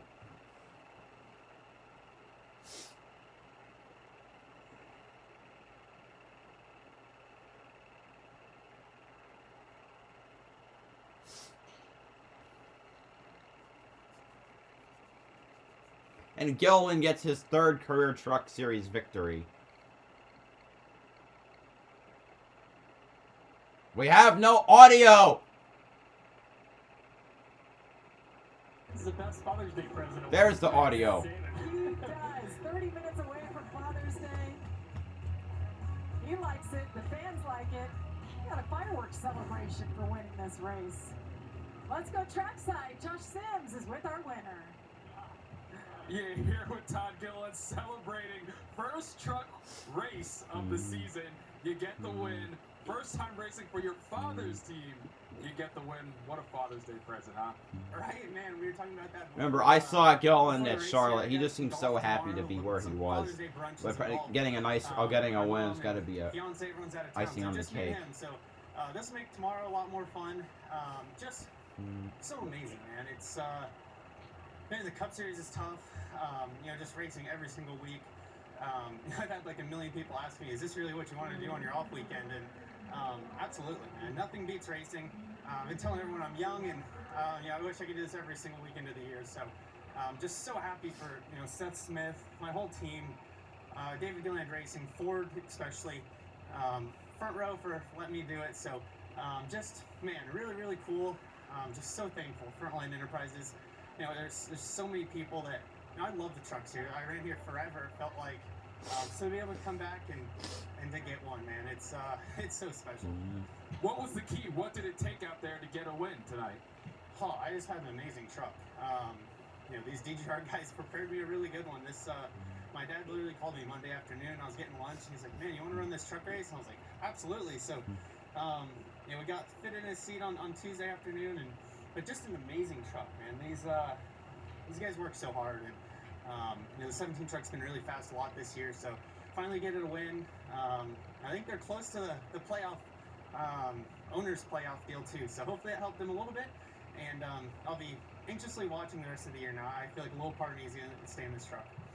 Congratulations, Todd. And Heather, you're with his father. That's right, and I'm not sure if I should call him team owner or dad, but happy Father's Day, David Gilliland. What a way to start things off. You told me in Sonoma you were thinking about putting Todd in the truck. What does it mean to you to see him get a win in his first time in one of your trucks?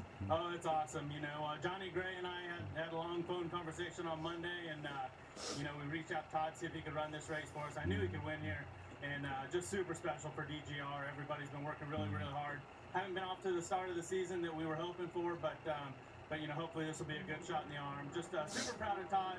Super proud of Seth Smith. He's been with me since day one. He's won K&N championships. This is his first truck series win, and I think the first of many to come. So have all the faith in the world in him and in our organization, and just really proud of everybody at DGR. Everybody's been working really hard. This is truly a team effort. And just super proud. Super proud. All right, now I'm going to be done. That's all for this weekend. I'll have my iceberg video re-uploaded tomorrow at noon for all you guys to enjoy. Happy Father's Day to you, David. Thank you very much. Okay, and then I'm also going to, so yeah. That's going to be uploaded tomorrow, and I'll be back next week for reactions for the Nashville Super Speedway weekend. Thank you all so much for coming out. This is BowserJrXD signing off. Thank you all so much again.